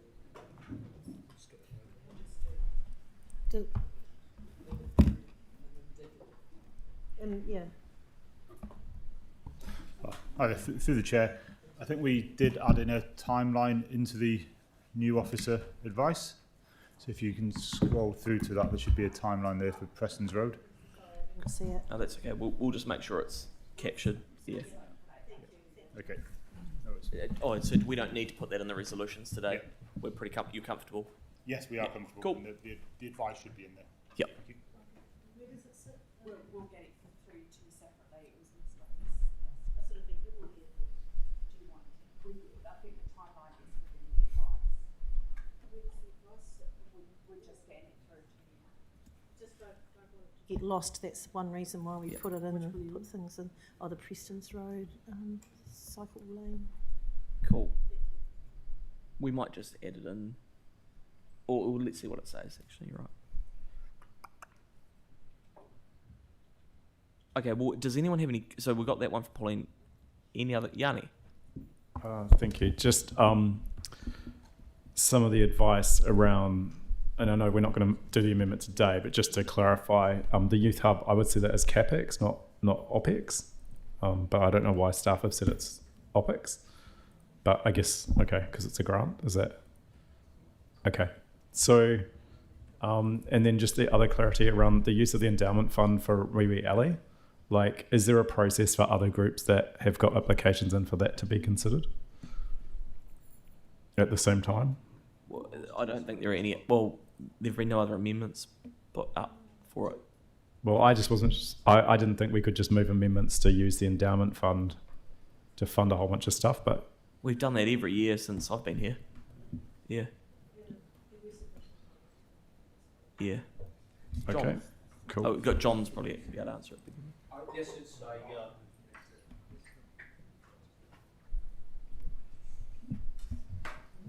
The use of the capital endowment fund. This is a process that councillors have used before. If any applications aren't ready or aren't able to be considered, the capital endowment fund is open all year, and we can bring reports to council as the applications come in. Right. And do we know how much is unallocated? Approximately $1.2 million to go until the 30th of July. Okay. And then it's topped up again. From memory, it was about $2.3 million, but I'd have to double check. Okay. Oh, good. Thanks for clarifying. And so, Ruby Alley, we'll acknowledge it today if we pass the amendment, but then it will still go through that assessment as part of that process to be reported back to us. Yeah, cool. Great. Thank you. Provided it meets the criteria, basically. Yeah.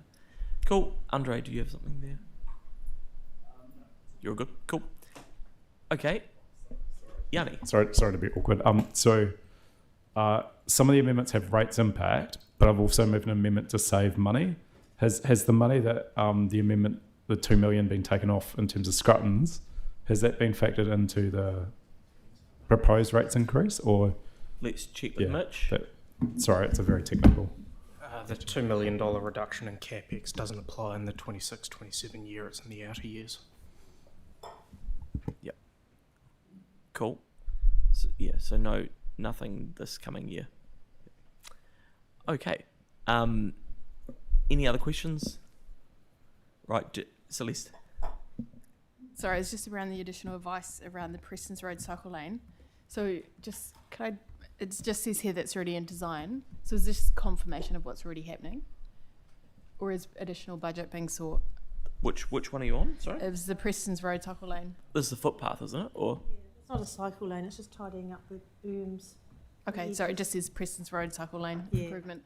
It's not a Okay. cycle lane. cool. All good. Okay. So we're all there? Okay. Does anyone want to debate these amendments? And then we'll go to vote. Yeah. So what I might do is, if anyone wants to debate, we'll go this way this time. No. Mark? Nope. Nathaniel? Great. Yeah. Do I do it now? Yep. Yeah. Okay, cool. But because we've had such community response about 156 McCormick's Bay Road, and I guess this is the opportunity to sort of put it out there as we're actually locking it in. I do want to say a little bit about it. I think it is going to be such an important site and it's such an important reserve for the community. Like around Redcliffs, it's littered with sites of huge archaeological and historical significance for New Zealand, both Maori settlers and Europeans, and almost all those sites, because of the earthquakes, can't be accessed because of geological hazards. Whereas this site here, it will be that one place, almost the focal point for that history. And so when we eventually open the site as a reserve or as a park or whatever it may be, we've got a previous resident offering to donate a plaque of her time there when she lived there with her husband before the earthquakes. We've got, I think, a petition from 38 students of local Redcliffe School also holding onto the site. And we'll probably be keen to do a kapa haka performance at the opening of the reserve. We'll be able to work with Canterbury Museum, as of course it was the founder of the museum, Julius von Haast, that excavated the site many, many years ago.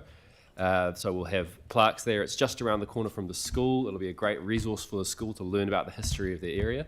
And it's also just off the coastal pathway, so people visiting the city as well. It'll be an amazing chance for them to learn more about the history of this region, of the Waitaha settlers, of Ngāi Tahu, of the European settlers of the area. So I think it's going to be really fantastic. And I just want to again thank all of those residents that came forward and urged us and informed us and ensured that it'll be a site for future generations to learn about the history of the area. So thank you.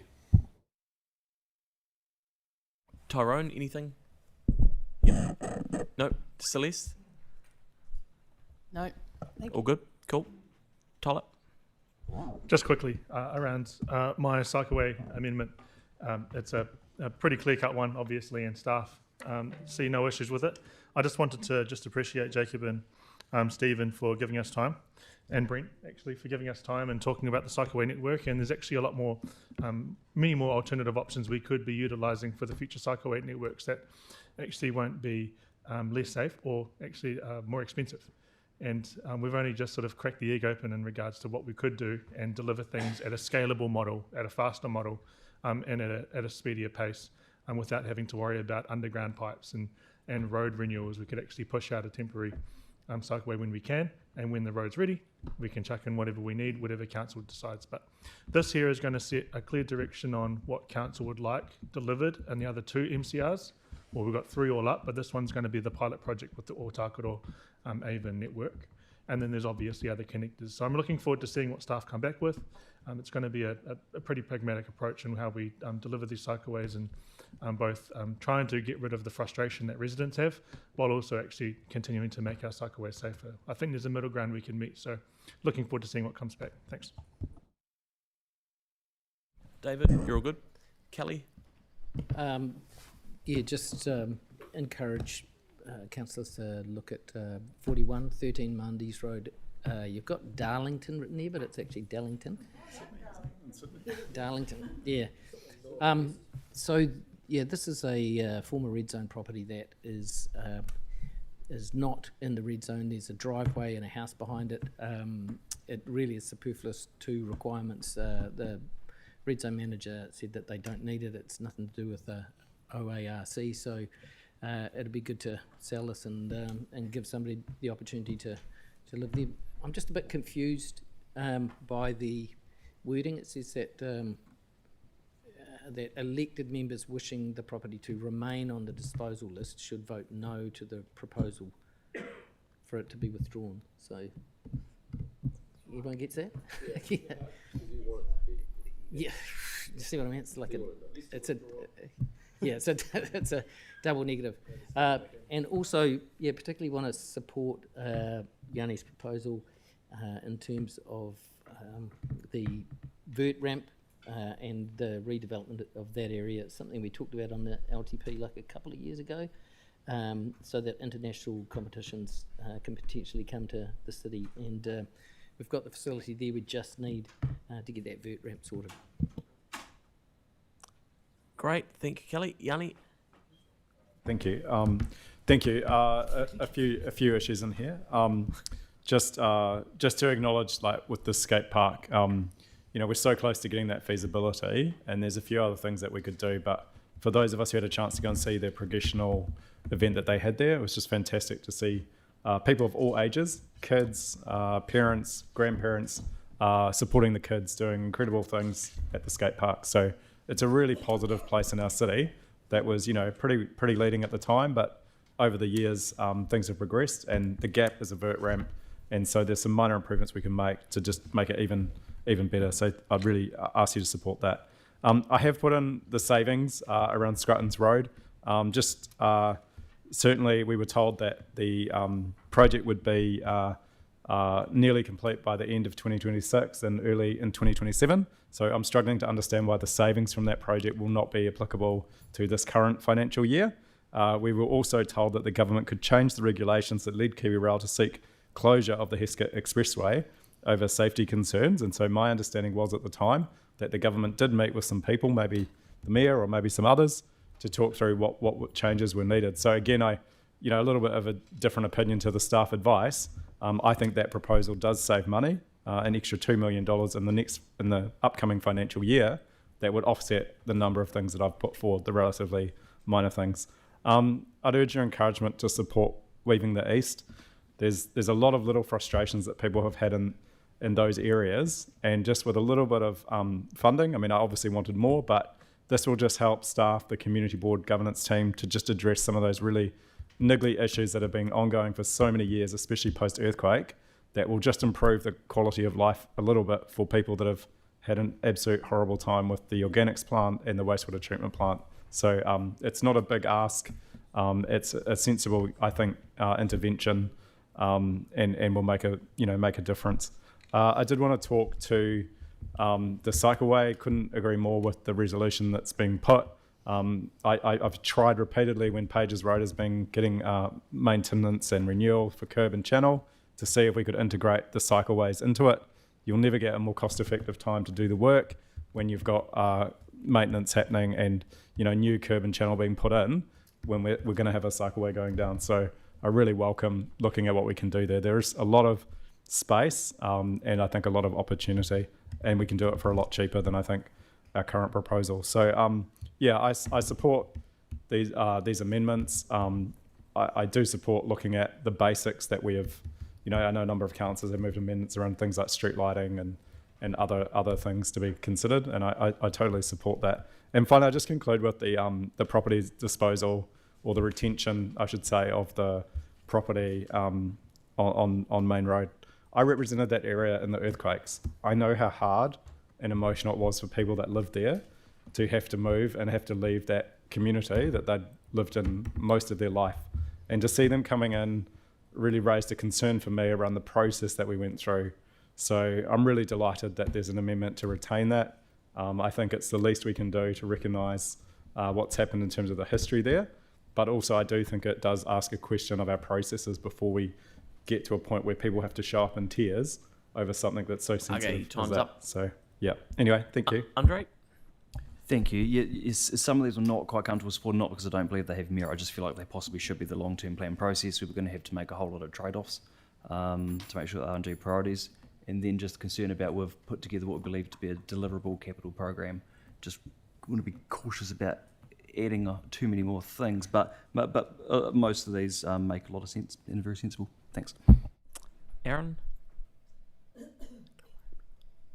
you all good? Cool. Pauline? Thank you. Pretty supportive of most. Just the lower Heathcote, I know it's only a 0.01, but it's all adding up.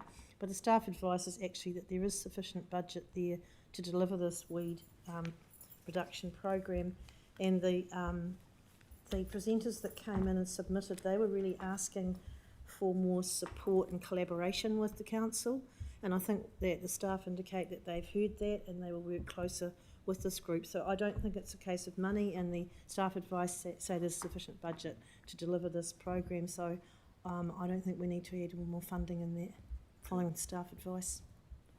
Great. Thank you. Looks good. I missed Mark off, but he assures me he's not going to speak for 3 minutes. No, it won't be 3 minutes. Yeah. Just urging my fellow councillors to please support the, Amendment 2, Awatere Amy Springs. The community is really keen to get certainty on that one going forward. It's in the outer years, it's not this year, so please support the Amendment 2.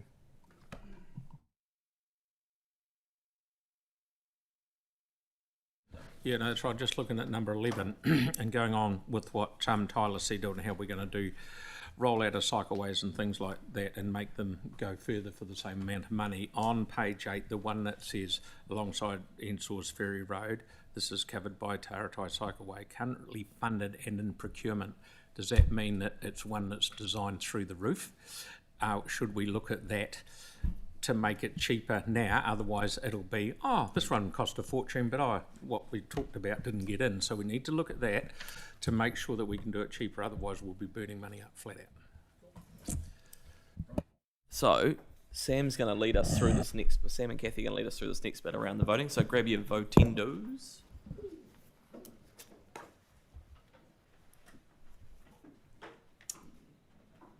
So what we'll do for the amendments is we'll just vote on them one by one using Votendo. So the first one will be A2 Awatere Amy Springs Road intersection, and I will start the vote. Andre, I think.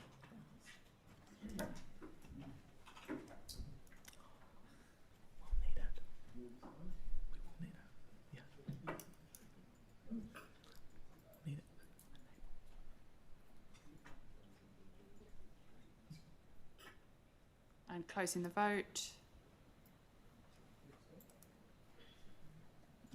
Cool. There you go, Mark.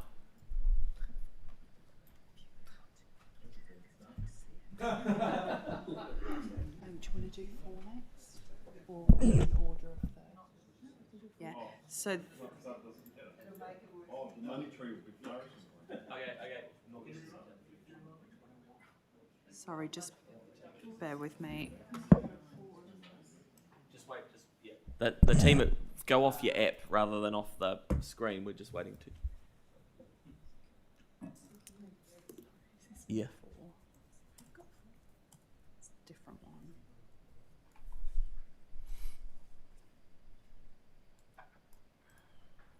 So this is number 4, the Kiwi Rail. This is a request for the report, and I'll start the vote.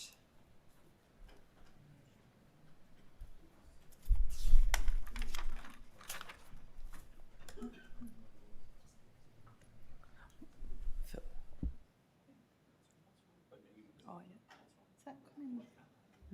That one's not coming up.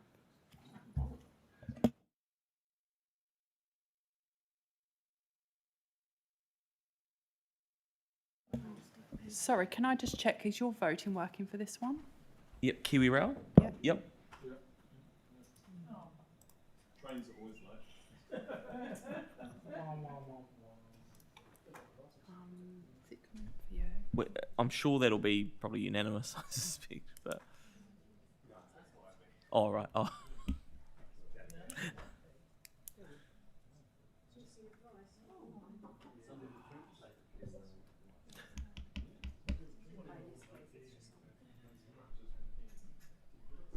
Oh, yep. Cool. Nah, all good. Oh, yep.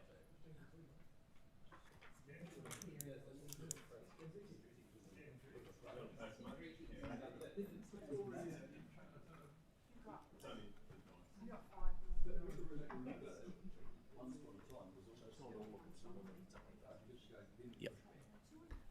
So Okay, sorry, for the next one, it's the number 5 North Beach car park, and we'll start the voting.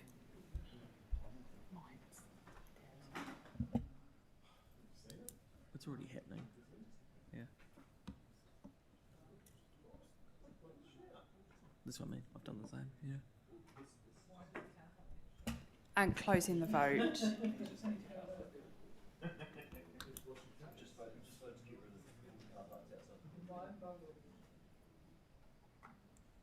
And the next one is number 9, the new and infill street lighting budgets. I'm probably okay with that. And we'll start the voting.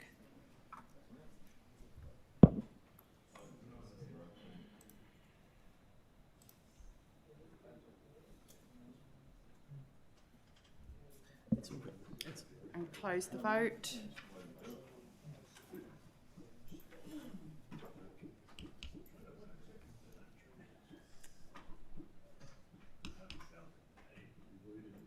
The next one is 13, the cycle lane delivery report.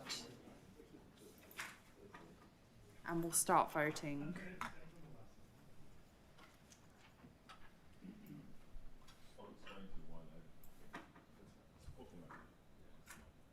And close, oh, sorry, close the vote.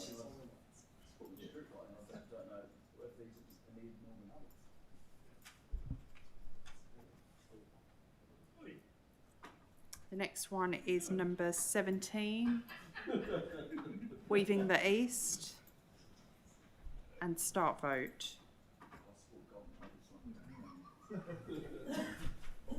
In the square.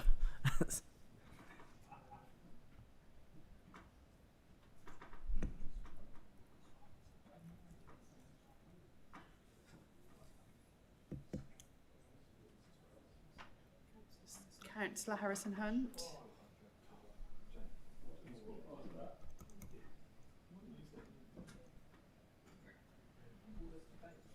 And closing the vote.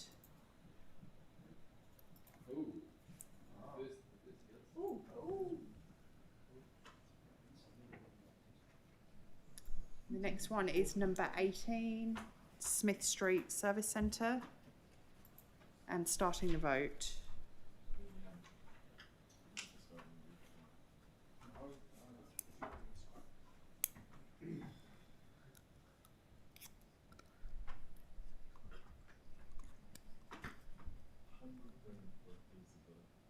Yeah.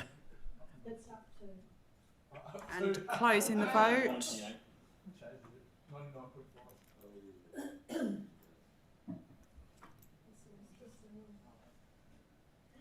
The next one is 24, skate park enhancements. Starting the vote.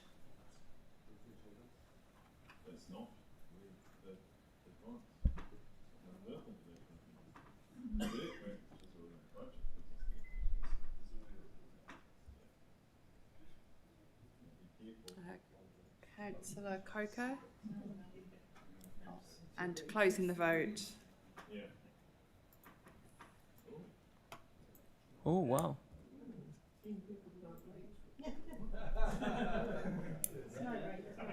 And the next one is Okay, keep going. 31. Hang on, guys. Guys, we're nearly there. 31 Lower Heathcote River, starting the vote. Yeah, but I mean, this one is almost not worth voting on because they've already got it within the budget.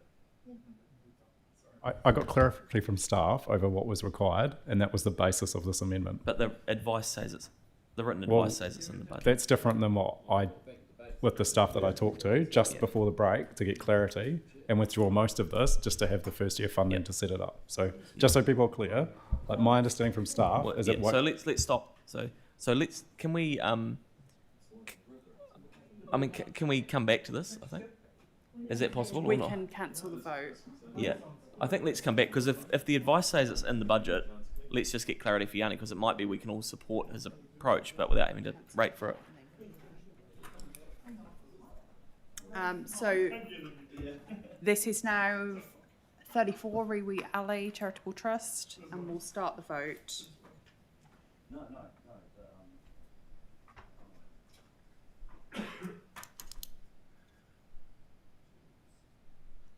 Councillor Jardine. Nathaniel, have you voted? And closing the vote. Oh, yeah.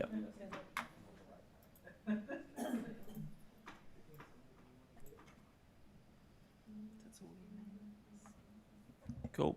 Okay.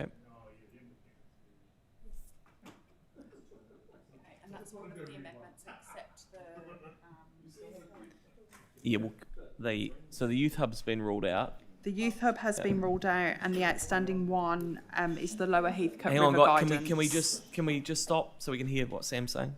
So the youth hub amendment was ruled out of order. So the remaining one is the Lower Heathcote River Guidance. Yep. Do we want to deal with that now? So who's Lower Heathcote? Is it the Lower Heathcote one, the 55 grand? Can we just clarify? Yeah. Just flick the mic on. So can we just get, if you turn the mic on, can we just be really clear? Is the 55 grand already within budget somewhere? It's not a dedicated budget, no. Yeah. But it can be completed within existing budgets. We'll say yes. Yeah, well, yeah, we can Raise this like year after we year. can allocate that amount of budget to it, yes. Okay. We're working with volunteers. So will the 55,000, would it help council to work with the volunteers?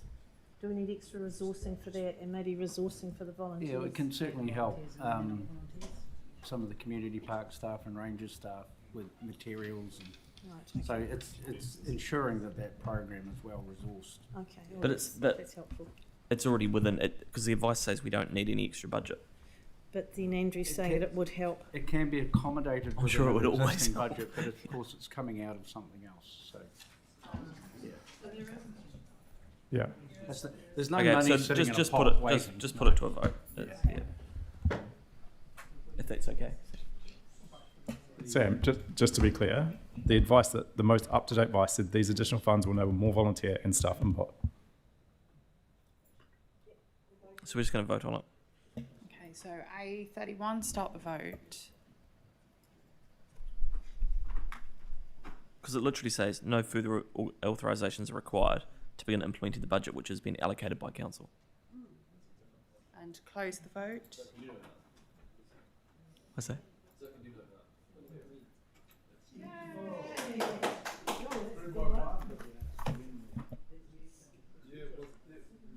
Okay, and then let's do the hang on, everyone. So we're just going to do the community grants. Yeah, and we'll do these separately as well. So we will start with 3A for the Climate Resilience Fund. Start the vote.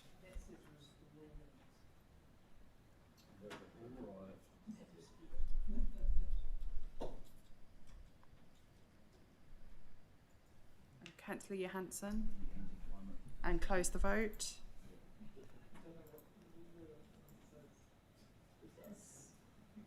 The next one is 3B for the contestable community grants, and we'll start the vote.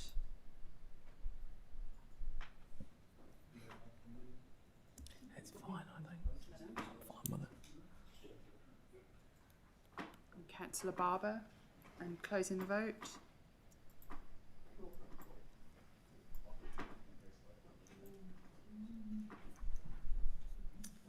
And the next one is the 3C for the Environmental Partnership Fund. And we'll start the vote. I mean, no. Councillor McClellan. He'll be a no. And He'll be a no vote. as well. He'll be a no.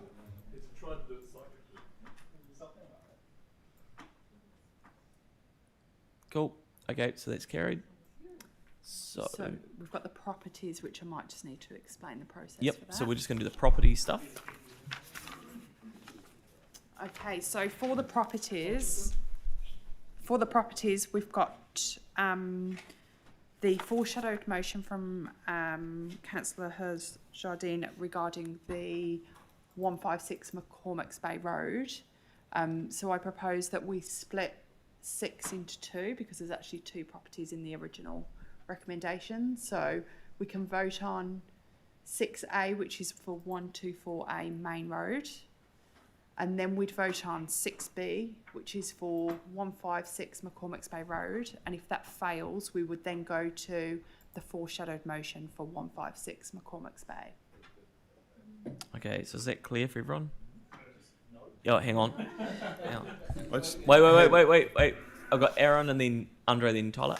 I just had a question around this one, Sam, and whether it can lay on the table till later in the season, because when we were made aware of these properties being in when they potentially shouldn't have been, we'd asked for our iwi relations team to come back with information, because I rely on them to make decisions around this kind of stuff, not on just a deputation.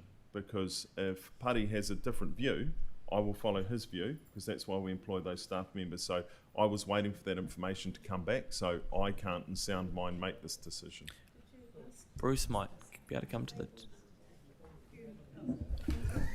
So we have had some response. It lacks clarity, which is why the recommendations have been worded in the way they are, to allow for us to spend some time, get some more information, and get that clarity. Cool, happy with that then. Yeah, but that's different though to Nathaniel's, isn't it? Yeah. It is. We are saying we withdraw from the process and give you further information. I think my reading of Councillor Jardine's is that he wants it retained and go a specific direction. Without the information. Well, with getting the with the information. So are you, Nathaniel, would you be happy if we tweak the staff one a wee bit to just come back to a council decision meeting? Because I think what you're after is likely what's going to come back in the advice, but it just means we can get a way forward with some actual advice. I guess to me it's important that we signal clearly to the community at this point that we will not be that we are deciding to hold on to the land. I tell you what, withdraw can we? Yeah. Can we just put in 6B at the moment? Can we just remove current disposal process and just have disposal process, and then the rest of it will still get you what you want, which is work with the iwi team. Yeah, and then if we could just add on to the end as well, the staff advice on the process of designating the land as a reserve. Would that be acceptable? You're suggesting including advice on if we retained it on having reserve status. We can certainly put that in. Yeah. Okay. Yeah. Do you want to just add, and then that gives Aaron and you, then it's probably unanimous, I suspect. Yep, I think that's good. I think that meets everyone. Yep. Thank you. That's great. So what? Yeah, just so everyone's clear, what we're going to do is withdraw that foreshadowed one, but the Bruce's recommendation is going to be updated slightly to include what Nathaniel is after in terms of getting the proper advice to then make the decision, but remove it from the current disposal process. Cool. Yeah, it still gives you both what you want, and it's okay. So main road, 124A main road. That's your advice, is it, Bruce? Sorry, come back up here.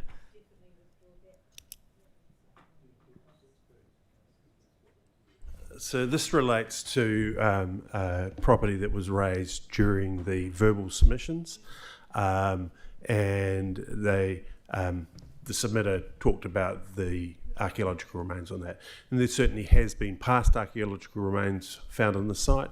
The most recent inspection in 2014 looked at 70% of the site, and none of those values remained, primarily because it's been long occupied from residential use. But there's 30% that wasn't checked, so there's a little bit of uncertainty. What we're suggesting is withdraw so we can look at that and see if there's any further information and clarify that. We may need to bring an archaeologist in to inspect that last 30%. Yep. Okay. All right. So everyone's clear? Yep. Cool. So are you okay? Or can I just get a sense, is anyone going to be objecting to this? Because it might make it easier for you. Yeah. So does that get run past Paddy's team as well? Bruce will work across. We will do so. The remains that were on that site are middens, mower bones, etc., that were found going back to when I've looked at the archaeological reports, but so to it mid-century. indicates habitation but not burial. Is that- Correct. Yeah. Okay. Okay. That's. But you were saying, Bruce, you'll work across the team, and yep. So is everyone generally comfortable with both of those? Yeah. So we'll just take that as all in favour. Against, that's carried. So that's for A and B. Hopefully that helps, Sam. Cool. So the remaining property recommendations, the only one that I've had signalled to put separately is number 10 on 13's Mundy Road. Yeah. So Kelly, do you want to so this is your one around so just so we're clear on what we're voting on. Yeah, so I mentioned about it in debate. Yeah, it's and more just everybody got an email, so it's superfluous to requirements. The OARC, it's outside the OARC. It's actually inside a residential area. There's between it and the OARC is a driveway servicing another house, so perfectly fine to dispose of the property. But it was a red zone property, So just like the one we did in Sumner. Okay. So just so I've got it clear in my head, what can we vote on that one first? So are we? Hang on. So are we voting to? So which way do we vote? If we want to agree with Kelly, we vote. And just put it into there to dispose of it. Yeah. Does that? Yeah. So just possibly to help, sorry. Yeah. it was included in the original on the recommendation of Parks. There was no submissions on it. In doing a final review with our colleagues, they said, that's an ORC residential red zone, and we would not normally put the OARC one through this. We should withdraw it. But we were all of the same view that it's not actually we're perhaps being a bit overcautious on that. Okay. So can we word that in a way where we can just vote yes, along with all the other? Can we just put it into the? So we could vote on that. So we've just updated the wording to say that it will be retained in the current disposal process. Okay. Yeah. And that works with you, Bruce. That's yeah. And so should we vote on that now? Is everyone comfortable with that? All in favour? Against? Okay, so that's unanimous. So Great. then we've just got the remaining properties as one bulk. Yeah, and so is everyone. Oh, Yanni. Sorry, I did want Balmoral put separate, and Mondays. We've already voted on Mondays. So. Oh, sorry, not Mondays. Martindale's. Yeah, cool. So if we go to number 7, this is Balmoral. Do you want to just put this one? So recommends to council the properties be declared surplus. Yeah, so the staff are saying proceed with it, to proceed with disposal. Yeah. So just some background, some submitters said, submitted to you and said, we've been given permission to plant on it, we're planting on it, it now has ecological values, you shouldn't sell on that. We had our ecologists go out, and while the plant selections that the neighbours have planted are perfectly good, there aren't sufficient ecological values on it that the ecologists and the parks people say we should retain this. Okay. So we'll vote. Is it okay to vote on that separately? Correct. Yep. Should we do that on vote 10? So this is to vote. Oh, hang on, Tyler. Sorry. Thanks. And Martindale's is the other one, right, Yanni? Hang on. We'll just do this one, eh? Okay. So we're just going to vote on 7, and so this is to the staff recommendation to keep it on the disposal list. So if you want to keep it on the disposal list, vote for it. If you don't, vote against it. And we'll start the voting on vote 10 do now.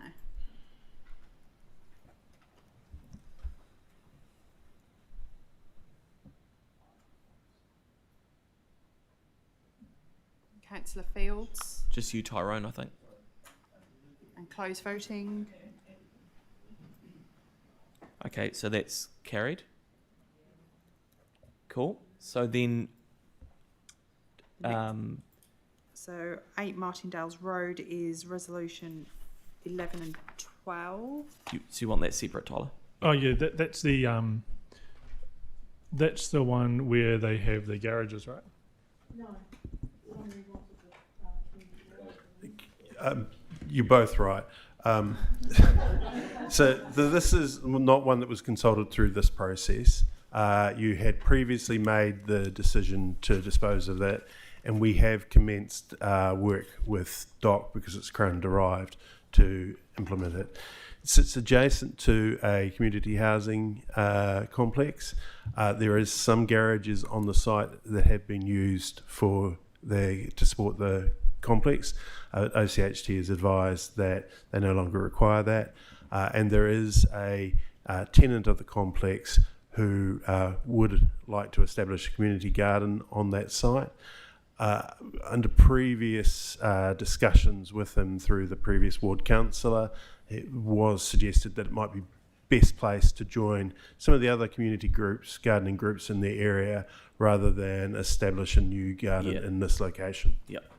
Okay, so let's this is Martindale's Road, is it? So the recommendation is to keep it on the disposal list. So everyone seemed pretty Yanni. I just had a question, like we've done with the other one in Aranui, but can there be a consideration of offering this to community housing providers as a first option? I think that would come back, would it, Bruce? Or? We with the general delegations you give us and the general policy framework, we do that, so we can absolutely do that one. Cool, thanks. Okay, so everyone comfortable with that? All in favour? Against? Okay, so you happy with that? That's just 8, isn't it? Or I call it 8 on this one, but it's 8 Martindale's 11 and 12. Yeah. Yep. Okay. Oh yeah, sorry, 11 and 12. Yep. So then we've got 8 and 9. Yep. So 8 and 9. So 8 is the main road, which is the one that advice is going to come for us to make a decision on. Yes, the report's actually sitting there. I'm just about to approve it by the end of the day, and then it will come to the next, not tomorrow's finance performance, but the next meeting after that. Okay, cool. What's your recommendation? The same as previously, that the risk factors on this property is such that we would not recommend putting it forward for consideration for disposal. Okay, but there'll be options in the paper, I guess. Always options, yes. Sir. Everyone comfortable with that? Notes the submission? Yeah. All in favour of that? Against? Cool. So that's carried. Yeah, sorry, just for the easy ones, I've just done it this way. So then it's just 9, is it? 9. Farnborough Street. All good? Anything? Yeah. Does anyone have any issues with this? All in favour? Against? That's carried. Great. Thank you all. And sorry, we just have the amendments that were incorporated into the chair's recs to vote on. Yep. That's further up.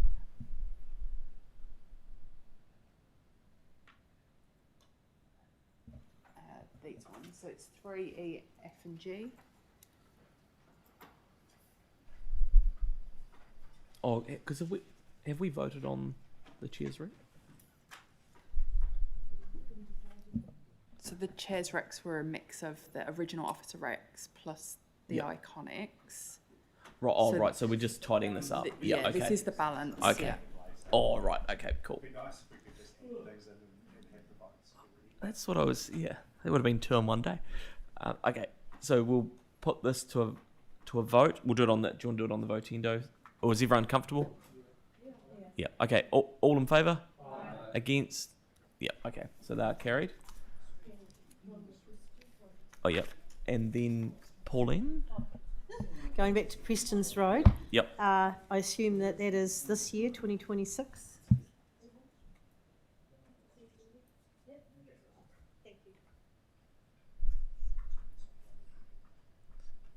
Great. So you're all good?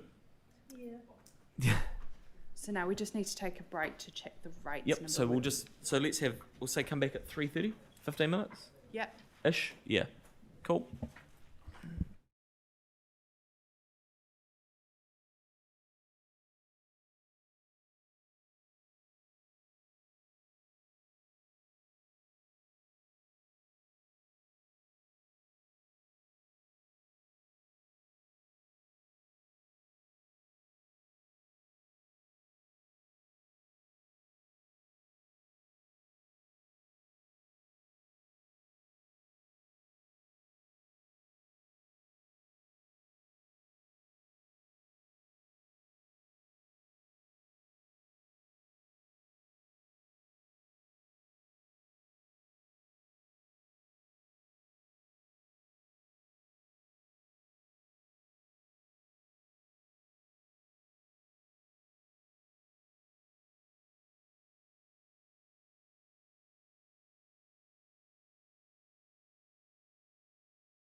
All right, we'll now hear from Mitch, and he will just update us on the final numbers, which then will carry through to the basically what we'll do at the end of June is just bring this along, ratify it because it's been through audit and everything like that. So that we're just getting the final numbers now. And Mitch, you want to talk to us about that? Yep, so following the amendments that were voted on today, the rates number is now sitting increased to existing ratepayers at 7.83%, which is a 0.01% increase from where we were at the start of today.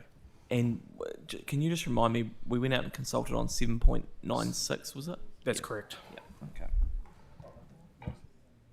okay. Okay, all right, thank you for that. So, we'll just, have everyone got their votendo? So everyone get their votendo open. We're just voting on these final ones. And this is effectively to prepare the report that then comes to the council meeting at the end of June to strike the rate. So this is for remaining recommendations 1, 2 and 4 on the screen, and we'll start the vote.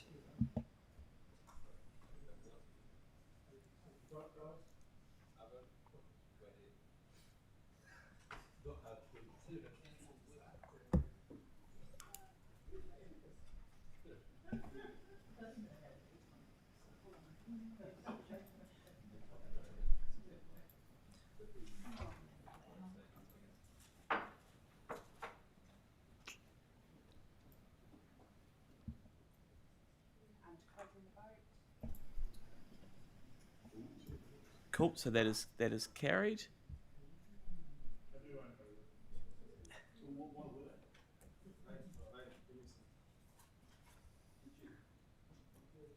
Okay, so that's carried. So now let's go. Hang on, you can talk about it later. Let's just reinstate the standing orders. So I'm happy to move them. Jake's happy to second them. All in favour? Against? That's carried.